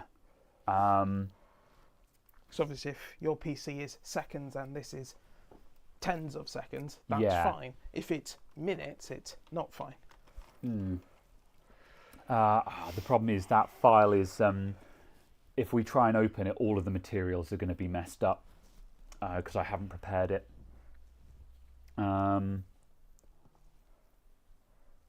Although what I might be able to do is just put all of the files into the exact file structure that they would be on my PC at home, which might make it work. Yeah,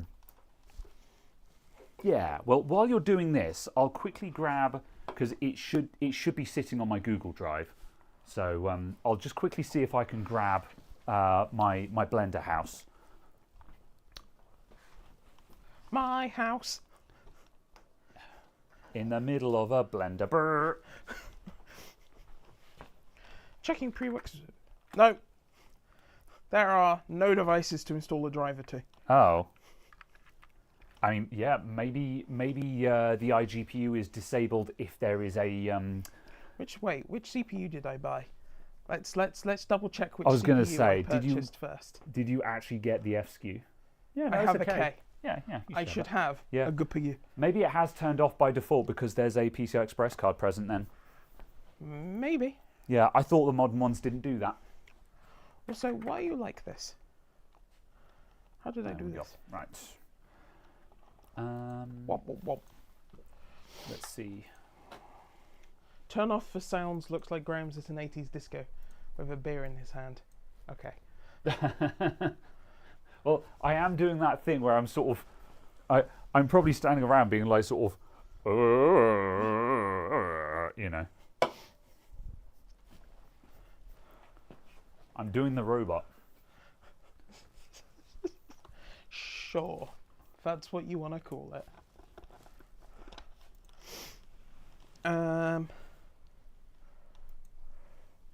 CPU configuration?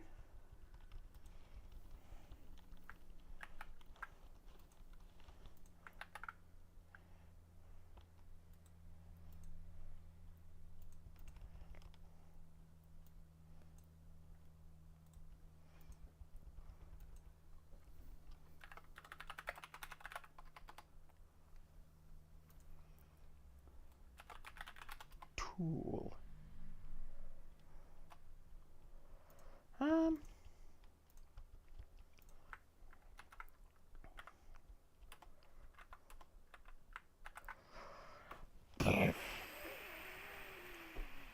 No idea.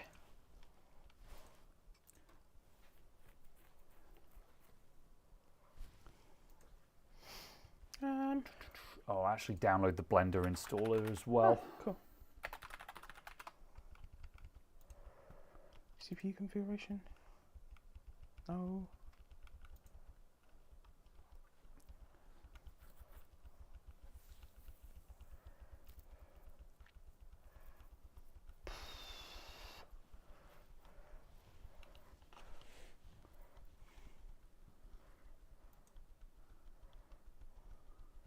I don't know where these options are. I have no idea. Chipset? Why would it be chipset for the GPU?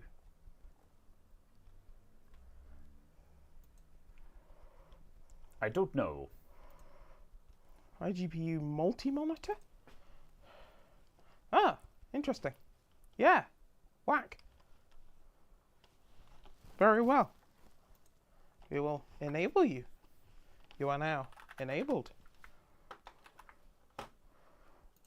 Right, I'm nearly there. I will return momentarily. Ah, interesting. Someone's Smithies says, I believe Blender is broken as it does not recognize 9070 XT. Oh, maybe that's why the Benchmark, yeah. yeah, maybe that's why the benchmark didn't work. Well, Yeah. we'll find out in a sec because we're going to install actual Blender.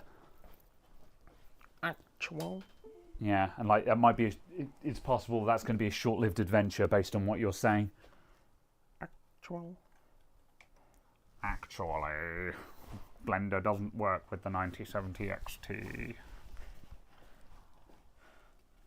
Right, do I now have a GPU? Ha. Ha. Yeah, that's kind of a shame if it doesn't recognize it because like you shouldn't need to support a specific graphics card. This is the point of having drivers and abstraction layers and stuff like that. So yeah. Oh well, let me know when you're done and I'll do my thing. I'm going to try sitting down for a bit. Actually, I'm going to quickly put your keycap back in the box before that gets lost. Gets lost. I mean, I'm not putting that on my keyboard personally. I think that's cool as hell, but I'm not putting it on my keyboard. I'd put it on like a demo bench keyboard or something where you'd have all of your silly keycaps that look really cool that you want to show off, but you wouldn't actually want on your actual keyboard. It appears to be installing. Huzzah. For those of you who weren't here at the beginning, this card came with a keycap for use on like the left shift or your enter key in the shape of the graphics card with actual spinning fans on it that you can fidget spinner. And That seem to have ball bearings. yeah, because They they spin for a while. really long time. Yeah, I'm just like, that's cool as hell. Yeah. Yeah. Oh, that's not bad. Idling around the desktop, the board power's down to 14 watts. Oh, that's great. Which is what it should be. Yeah. I think that's the bit that I'm most impressed by. You know, and again, like, as folks have said, this isn't even the efficient one, you know. But it really feels like it only uses that full power for that last 10%, which is theoretically what you would expect from a computer, is you have to push it a lot harder for the last 10% kind of thing. But it, you know, just as I say, historically, that's just not been how it works on AMD. We are most impressed by the keycap. Thanks. I feel validated. As you should be. It's not even my card, and I feel validated.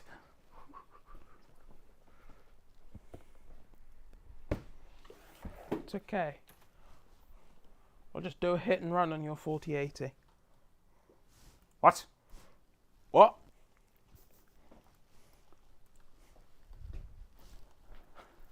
Nothing. Check in on some stuff. Oh, my days. Okay. So I'm doing Estimated time to completion 68 hours. Oh yeah, I'm doing a BitLocker decryption over there, and it's taking 10,000 days. I'm like, what are you doing? Is it because you're decrypting it with a core solo? I'm gonna check. Is it actually being decrypted by core solo? I mean, it's not CPU bound anyway. It's an 11700 in this PC. Oh, okay. But the drive is a Crucial BX500, and apparently that's just got the crappiest encryption engine in it in the world. Because like this should be all of the encryption should be being done in hardware anyway. Is how it should work on modern stuff, is my understanding. But yeah, just for normally a BitLocker drive decryption, I expect that to take like, you know, maybe half an hour if you've got a lot there. But like, you know, there's 400 gigs, I guess. But that's been going like since lunchtime, and it's still at 50%. Oh, there you go. As CB says, in Tom's hardware, 9070 cards couldn't run Blender benchmark right now. Instead, we need to get a special build of Blender 4.4.0. Oh, interesting. I'm going to go and see if I can grab that. Yeah, thanks for the tip, folks. BX is DRAMless. Maybe that's where it's getting hung up, yeah. Also, though, the... I don't feel... Oh, yeah, it is writing a lot of data, though, isn't it? Because my guess is it has to... I don't know if it has to write the data back to the drive again for decryption. I don't know enough about this. I don't know if it's more complicated than that. But yeah. Yeah. BX500 is super slow speeds. It depends on what you're doing. They're fine. But yeah. All right. Right, Blender 440. Let me just check that. I downloaded...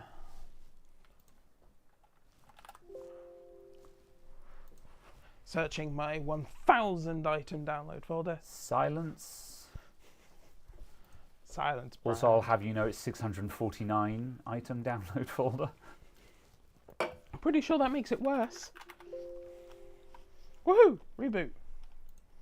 Where the hell is my Blender download? Did you even click download? I did, yeah. Oh, 432 is what I downloaded. Apparently you need a special build of 440. Yeah, 4.4 beta.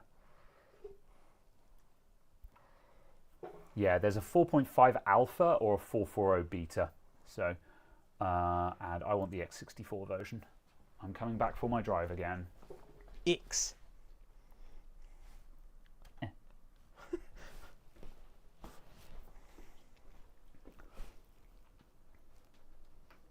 ASRock. Green edition. I don't know what's going on with that just whack shading in the capture. Yeah. That's like, it's doing that consistently, but I don't know if I care enough to investigate because it's not doing it in Windows, you know? So. Yeah. Pow. Right.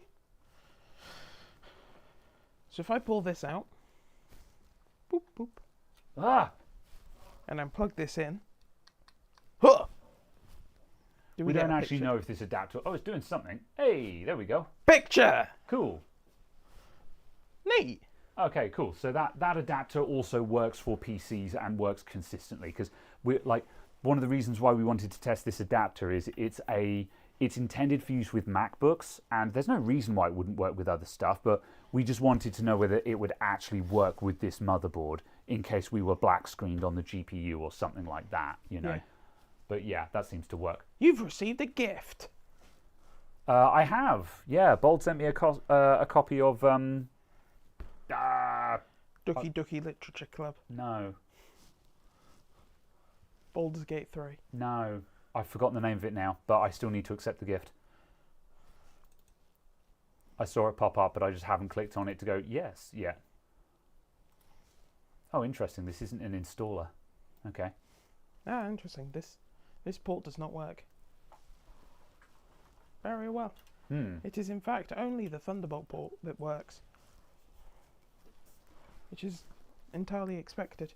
Yeah, it's only the two Thunderbolt ports. It's not the USB port, which is entirely expected. Yeah, and that's reasonable. Although that should be USB 4, right? Probably not. Oh no, it just says SuperSpeed 20. Yeah. Yeah, it's not actually a USB 4 port, so yeah, there'd be no expectation of it carrying video. Yeah. So yeah. Bugsnax, yes, that was the one. Yeah. Bugsnax? Yeah, Bugsnax is it's a very oddball game. Okay. I mean, understandable. Yeah, it comes across as being kind of similar to a Pokemon game in that you're collecting little critters and fighting them against one another and stuff like that. But it's got a very oddball story to it where you're like, is this secretly a horror game? I'm not sure.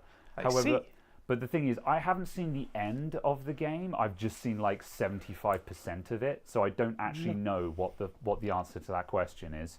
But yeah, then I'll go through it at some point. It's one of those things where like Oh wait. Yeah. Oops. Not my usual wheelhouse. That's not what I meant to do. Hold on. Edit. Yes. Close. This transfer is taking forever. Right. So. Here's the Earth. Hardware. There we go. We have QuickSync. Oh, neat. Yeah. Yeah. So if you do QSV 1080p, and then dimensions. Come on, I believe in you.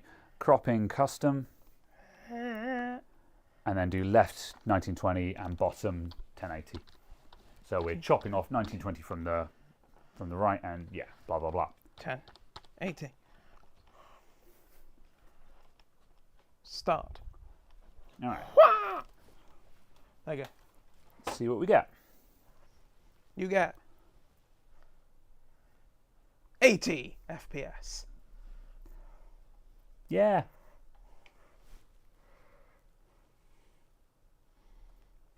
That's not bad.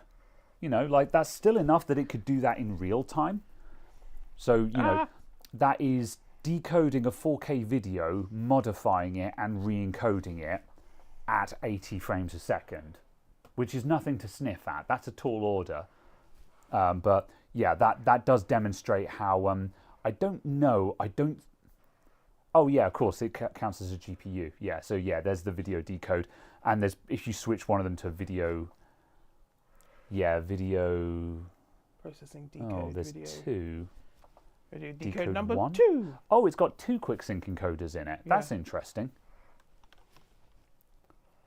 Fun. Yeah. 1. 2. No idea. It's okay. Floor lamp can tell us what this means. Yeah. Also, hello, floor lamp. I'm guessing video decode is just the QuickSync engine itself. That's got to be encoding as well, because there's no way that it's using 100% just to decode the video.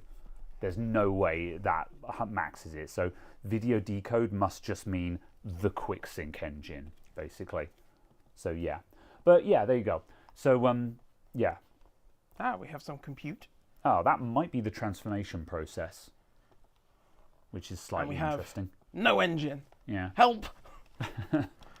Yeah. Okay, so yeah. In a surprise to no one, the big graphics card will demolish the CPU for video encoding. But yeah, that kind of demonstrates how having QuickSync on your CPU is a handy utility, but not in the same ballpark as doing it on a graphics card, you know. Yes, basically. But also, though, AMD doesn't functionally have an equivalent of QuickSync on their CPUs. I presume it's just VCN. Yeah, like on their CPUs with onboard graphics, so the new ones, it will have VCN. But I've got an X3D at home. I should try the VCN engine on my X3D and actually see what that can do. But does it do AI? Yes, it does. Allow me to. Oh, tell me. I'm going to go and check on my. I'd rather watch the file transfer over here. So here is Ask Me About AMD, which is an LLM you can run yourself on your GPU. There's also even the special AI tab in the driver for AMD chat. No. Oh no. Okay, it's 25 gigs. Good. We can't do that. Yeah.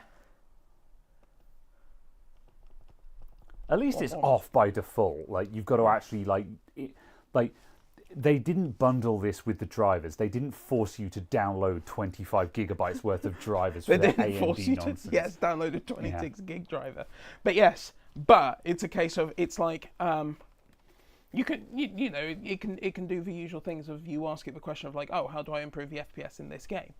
And it will immediately give you a wildly wrong answer, like try increasing the resolution. And it will say stuff about like AMD's FSR and things like that. And, sure. You know, basically HyperRX features and things like that. So it's basically kind of like what you could do with a Q&A section. Kinda. But yeah. Okay. Yeah. Sorry, I'm being deliberately negative. There was when I was watching the hardware unboxed review of the 7090 XT, 9070 XT. There was a really, really funny moment where Steve was just like, and there's also some AI features, so cool, I guess. Smash cut to the next topic. Yeah. You know, I thought that was extremely funny. Ah, neat.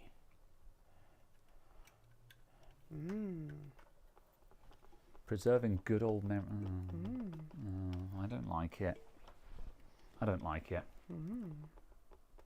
Get out of my way. I want to look at Blender. I want to look at something that's actually artistically useful. Interesting. Here is the AI generated image of the graphics card. Which doesn't look anything like the fucking graphics card. I mean, it does. Because like, that's what the Founders Edition would look like if they were making one. If they were making, yeah, I guess, yeah. That's what it says in the text underneath Oh, I it. see, yeah. Fine.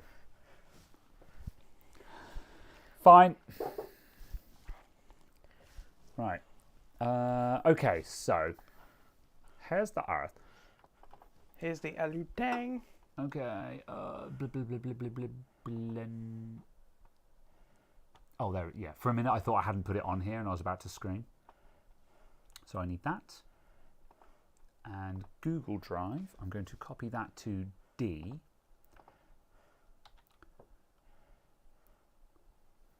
Should be about 600 megs, I think.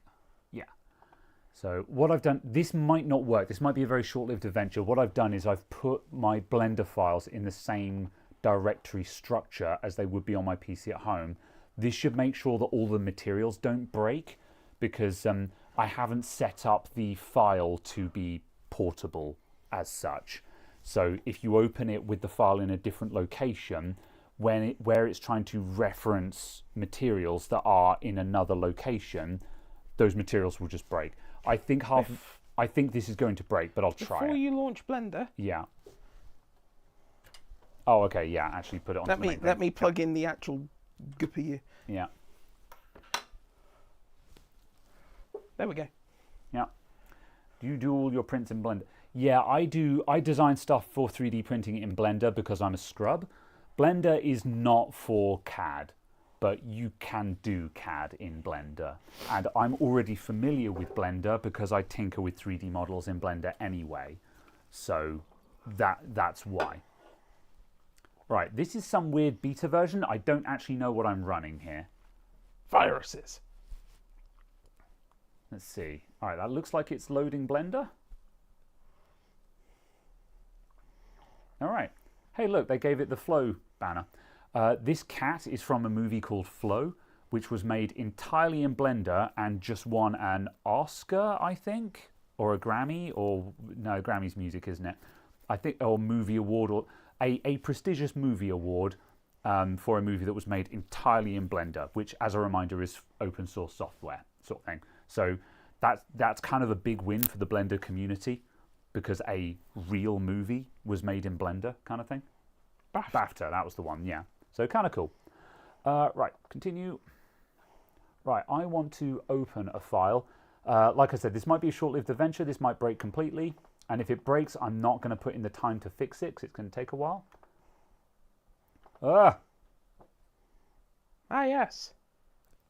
A lovely cube you have. die, default cube. Look at your cube.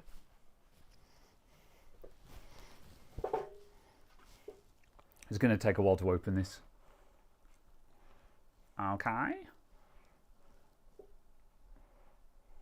Yeah, okay. This is a very old version of the file. Yeah, okay. Whoops. Oh, that was the wrong button. Phew. Right, this is a pretty old version of the file. Can I move this overlay? No. I see. Right, okay. Go. I'm going to do, hang on a sec. I'm going to do that, and I'm going to do that. All right. Yeah, this is a really old version of the file. I must have moved it at some point. So, yeah. Right. The character model was in oh God, trying to use Blender with a trackpad. What are the... I need a mouse right now. I need a mouse. I do know how to use Blender with a trackpad, but I'm not doing it live on stream. Perish. Apparently we're getting heady 19 frames a second.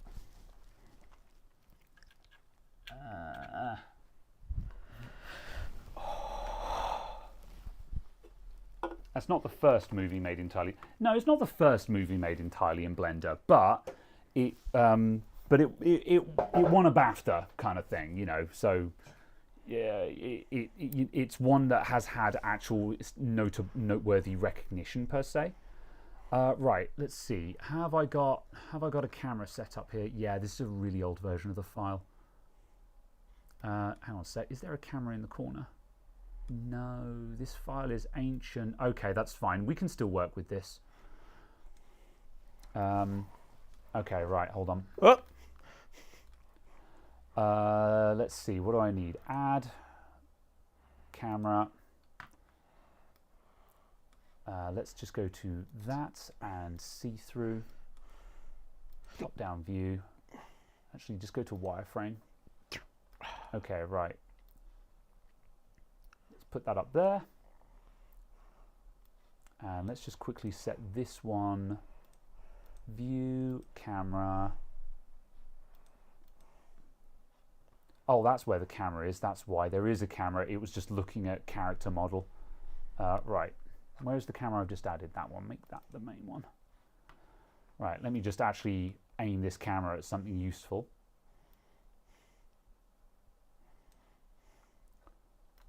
That's why it's looking at the floor.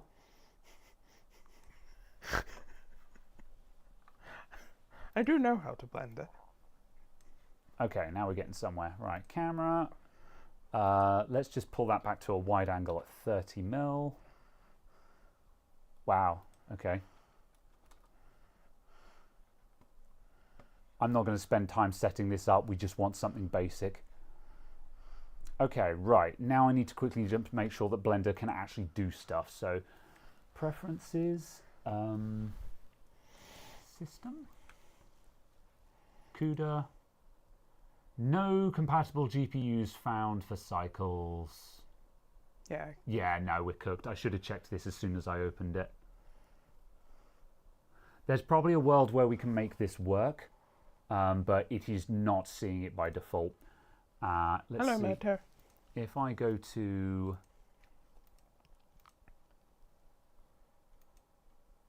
CPU compute, what happens if I just hit go and it just tell it to render something?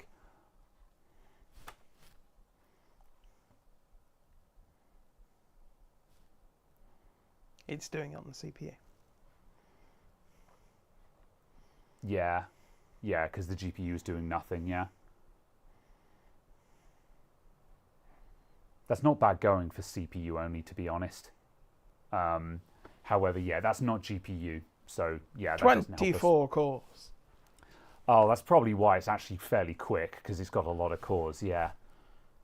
Yeah, I was going to say my CPU can't do it that fast on CPU compute alone. Yeah, no, okay, that hasn't worked. There's probably a way to make this work, but I'm not going to put in the time to figure it out because that could take ages, and no one wants to sit around and watch me troubleshoot this. So, yeah. Sound low. Actually, randomly, it kind of is, yeah. Did the volume just change, or is that just me? Okay, let's stop that. It's not helping. Stop it. Stop. Desist. Okay. What does open shading language mean? Where are It's you? the tick box yeah. under compute. I don't know. Does it have to be the cycles renderer for this? I'm fairly certain. Cycles is what everyone cares about. Right, okay. Yeah, like nobody's using Eevee or Workbench. Yeah. Well, I think that's for other situations, but yeah. Okay. So yes. If you go into the preferences again, Yeah. what are the other things up there? Like optics. optics. Requires an NVIDIA GPU. Oh, there's HIP. Yeah.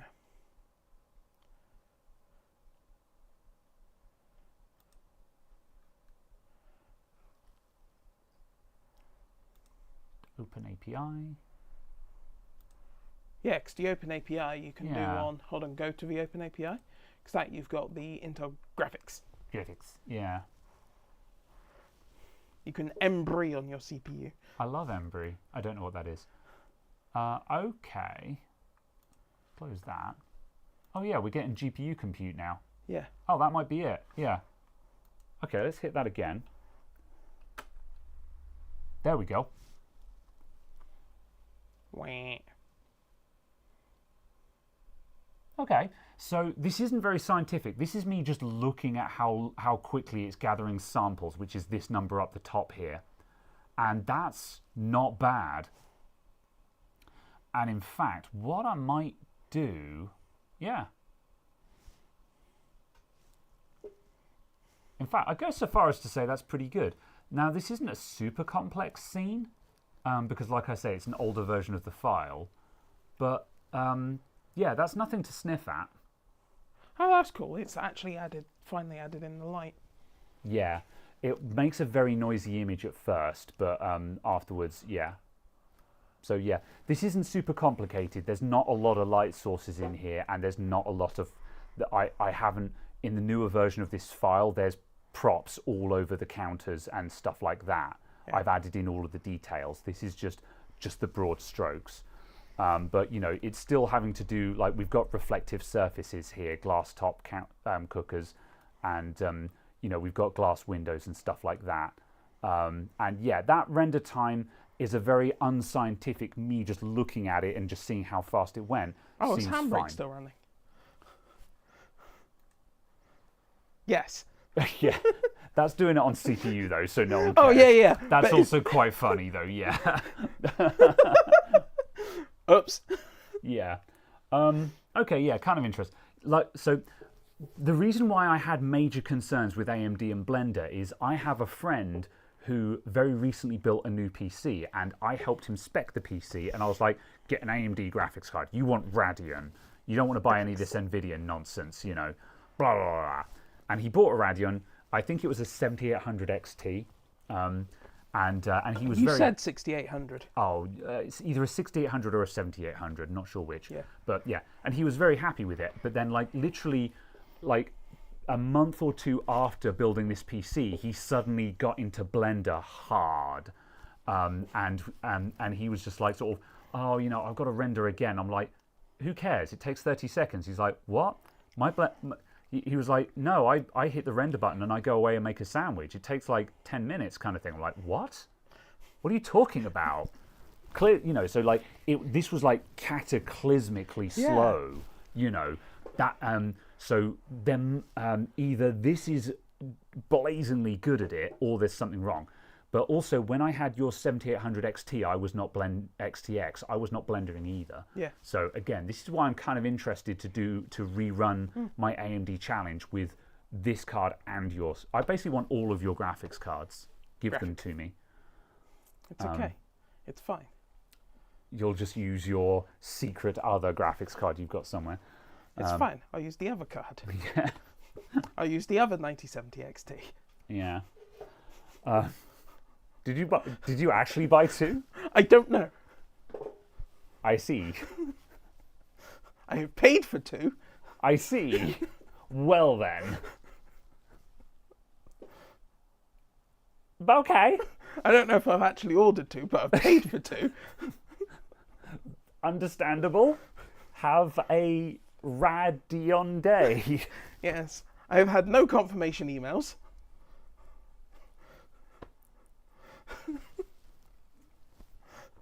So anyway, I need to check in with my friend, and I need to have a look at that specific hold on, setting. close. Yeah, go back to this and just run the render again. Cool. Let's just move the camera slightly. Bring the camera down and just angle it up a little bit. Oh. Yeah, it goes sideways. There's probably a solution to how to solve this camera roll issue, but I don't know what it is, and I can't be bothered to look it up. I thought you went Dutch for a second. All right, bam. How many watts? Oh yeah. 70, 140, 200, 250. It's hitting the GPU hard. Okay. That's, low 90s. I like your skybox. Shush. I haven't worked on the exterior very much yet. I wanted to do this just so like more of the glass was visible, so we're getting reflections and stuff like that. Yeah. But yeah, again, like the sample count, that's ticking up pretty fast. That boost clock. Wow, yeah. That's a lot of megahertz. Yeah. Yeah. Like that's leveraging it just fine. And, again, it's having to do these reflections and stuff and blah, blah, blah. Again, this is not... Huh. That's cool. Yeah, this is all You can see the countertop in that, yeah. Yeah. Neato. Yeah, and what I can do as well is, let's just set it to a night scene. Let's just change the scene. Nope, I can never remember where it is. Output. Where is the world? World, that's what I'm looking for. Change that to that one, I think. I think that's the night scene. Oh, hold on. Go click through these options again where it had like resolution. Resolution, that'll be in render. No, it wasn't. Oh, it was output. Yeah. Yeah. At 100%, what is that making? Is that actually doing it at 1440p? Resolution scale, yeah. Okay, it is doing it at 1440p. Yes, yeah. Because I was just about to say, oh, is it doing a lot faster because it's doing a 1080p No, with yeah. 1080p monitored window? Yeah, I usually do this in, like, you can go as high as 1600. If you go to any higher resolution than this, it needs to do more than one tile. And obviously at that point, that now multiplies your render time. So the sweet spot is about 1600p maximum. Obviously, if you want to do like big high-res photos, then yeah, sure. But for me, where I'm kind of just dicking around with my Minecraft house in Blender, taking pictures, I don't want to wait for half an hour for a render. So I'm limiting my resolution to that, so it only renders one tile. Why is there a frame rate? Because if we were rendering animations, it would be spitting out a video. Oh, I see. So yeah, okay. but I'm just rendering snapshots. I see.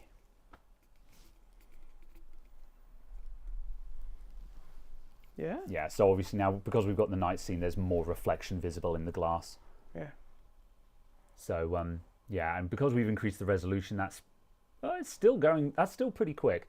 Like I say, completely unscientific, but yeah, very, very unscientific. However, the point is, this is enough that I'm not looking at this going, I wish I bought an RTX. Yeah. You know, whereas if this was taking 5 minutes to do this render, I would be going, this is the problem. yeah, that was 35 seconds. Yeah, this is fine. That's not bad. Yeah, yeah. So you can see the reflections and stuff, and it's cool. Yeah.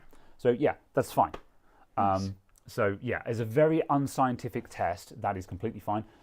Tonight when I get home, I'm going to check in with my friend and just make sure he has that option selected, because maybe that's the issue. They're actually doing all of their rendering on CPU, maybe. yeah, I on a don't know. CPU, and they've actually got an 1800X. Yeah, yeah.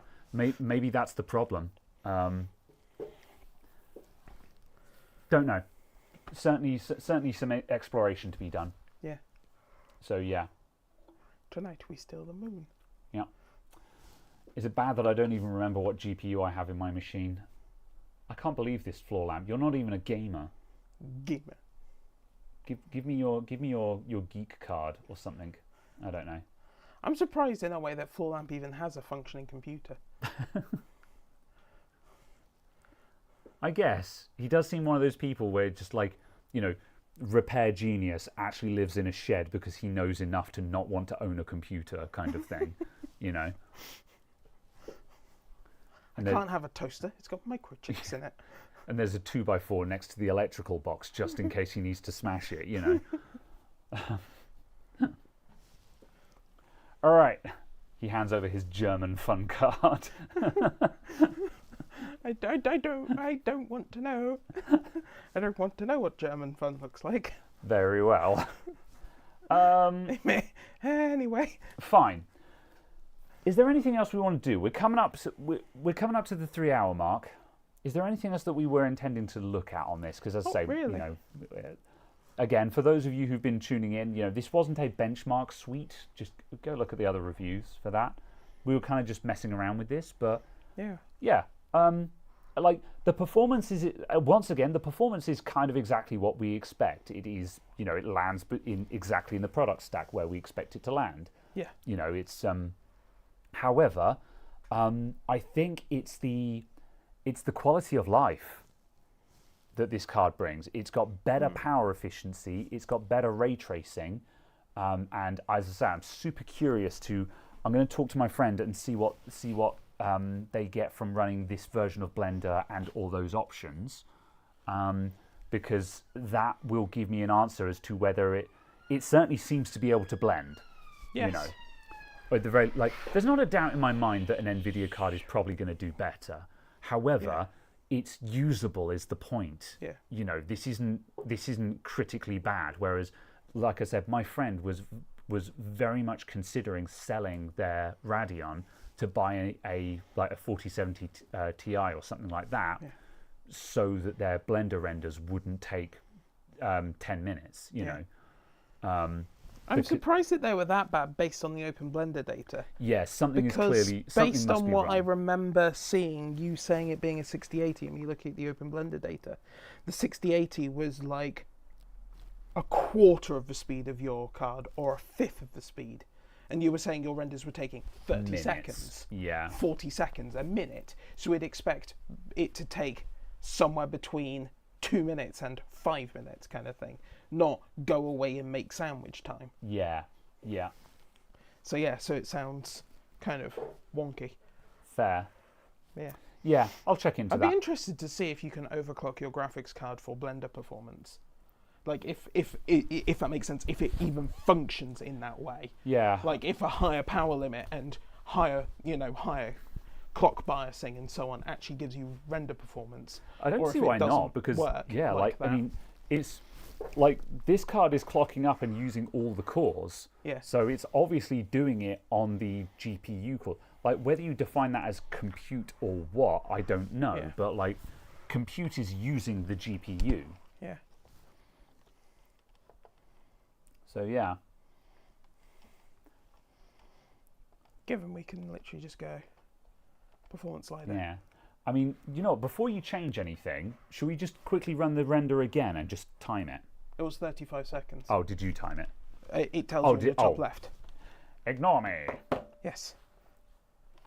35.81. Oh yeah, 35.81. Cool. All right, yeah. So yeah, stick a modest overclock in and see if we can get that down to 30.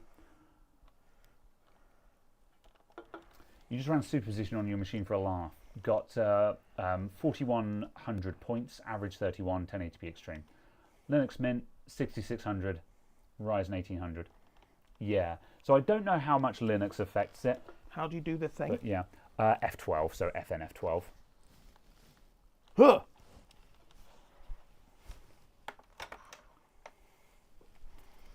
What did you dial in? An extra 100 on the boost and 10% on the power.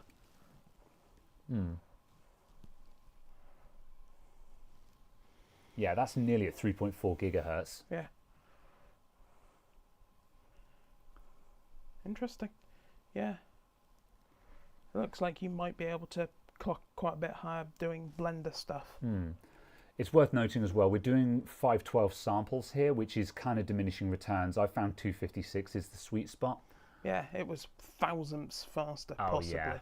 Yeah. But just a case of... That was for 100 megahertz though, which is basically nothing. Yeah. And also, I don't think it was using a meaningful amount. I don't think it was meaningfully power limited there.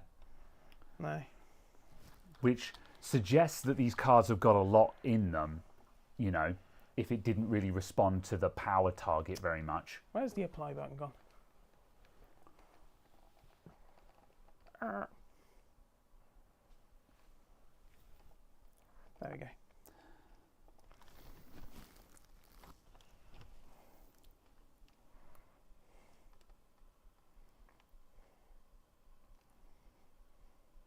Yeah, because when you look carefully, you'll see that the speckling reduces slightly as it's rendering, but past 256, you basically can't see the difference until the last minute when it does the denoise pass, and that's when all of the dots disappear. So yeah, but 3.4 something. Oh yeah, but 512 samples gives us a long enough render time for it to actually crank it up. Yeah. 3572 again. Oh yeah, 3540. It's coming down a little bit. Yeah. It is responding to Interesting. that. Okay. Yeah. Not by much, but it is responding to Yeah. it. Wild. Yeah. Didn't expect that. Oops. Yeah, fair enough. I was going to say, unless anyone has any other suggestions, Yeah. I'm going to do this once more and then say we call it. Yeah. Okay. Yeah. Anyone else got any other questions while we're here? Otherwise, I think we're going to wrap up. Some ambient occlusion. This would make for a bit of a higher load. Yeah. I don't know how to start setting all of that up. This I think you joined in halfway through the Blender stuff. Floor lamp is this scene that we have. The file that I was looking for has significantly more detail in it on my PC at home, but this one that I've picked up from my Google Drive is quite out of date and not particularly challenging. But yeah. Hello, 3.7 gigahertz. I was going to say, just holy crap. Still sub 300 watts as well. 30 seconds flat. Yeah, there you go. Oh, sorry, 35 seconds Yeah, flat. 35. Yeah. Yeah. I mean, it's tiny improvements, but then we're talking about a 35-second run time. Yeah. So we're not, the run time isn't long enough for it to really stretch its legs there. Yeah. And again, if we had a more challenging scene, we would probably see more different results. Yeah, but that's cool though. I didn't know whether I expected it to do anything. Yeah, it certainly did something straight away. Yeah. But that's cool. Fair. Neat. All right. Cool. All right. Well, I think I've enjoyed this conversation in English. Indeed. And yeah, so AMD challenge then. Right, you're away this week, so that's probably going to wait a week or two. Well, you can obviously take it this week, so I'm away. I guess, yeah. It's just I kind of want to test with your 7900 XTX again as well, but at least I can start gathering data, I suppose. You can run through all the stuff you want to look at on this one. Yeah. Then I'll have to sit and think about what actual tests I want to do to be a bit more objective. Because previously, when I ran this, it was just is my life going to fall apart because I bought a Radeon? Whereas now Which it's a case is also of a valid comment. Yeah. I think I'll do that again, but I'll just make a bit more comment. I'm going to try and look at just oddball stuff I do, such as some Blender stuff, some Handbrake stuff, and so on, because that's what I'm interested in, just stuff that other people aren't necessarily looking at. Yeah. If you want to know how fast it runs Black Myth Wukong, you go and look at a review, Yeah. So, yeah. Data recovery stream when? When you get over here. Yeah. Also, Get over here. That eMMC one was a bust. Customer just took the laptop away and was just like, yeah, we don't care, we're just going to replace it. I'm like, yeah. I forgot to ask them if I could keep it, though, so that was unfortunate. But if we want to do a data recovery stream, I'll just buy a Chromebook for a pittance and do it on that or something. You pay for a flight, I'll be there. Fucking bear. Be careful what you wish for, yeah. Are you immediately going to, like, Ryanair or something? I can't remember which airport you're closest to, though.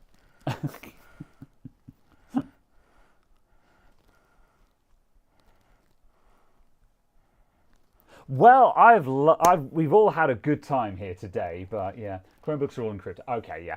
I'll buy a HP Stream 7 or some nonsense like that that's got a wretched 32 gigs of eMMC. So, yeah. He says that's like some kind of threat. Yeah.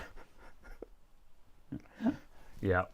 Cool. Right. Thanks everyone for tuning in. This has been interesting. The 9070 XT will return. I guess I'm going to daily drive this for a bit and see how I get on with it because I'm not playing anything that's super challenging at the moment, so the performance shouldn't affect me in a meaningful way.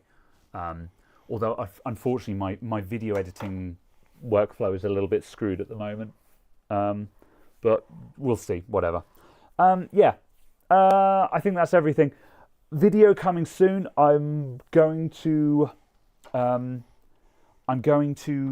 a No Post on Sundays computer in. I haven't recorded that yet, but I have a custom build that's not posting, so that'll be there's probably a No Post on Sundays coming up. However, because of leg problems, I'm very low energy at the moment.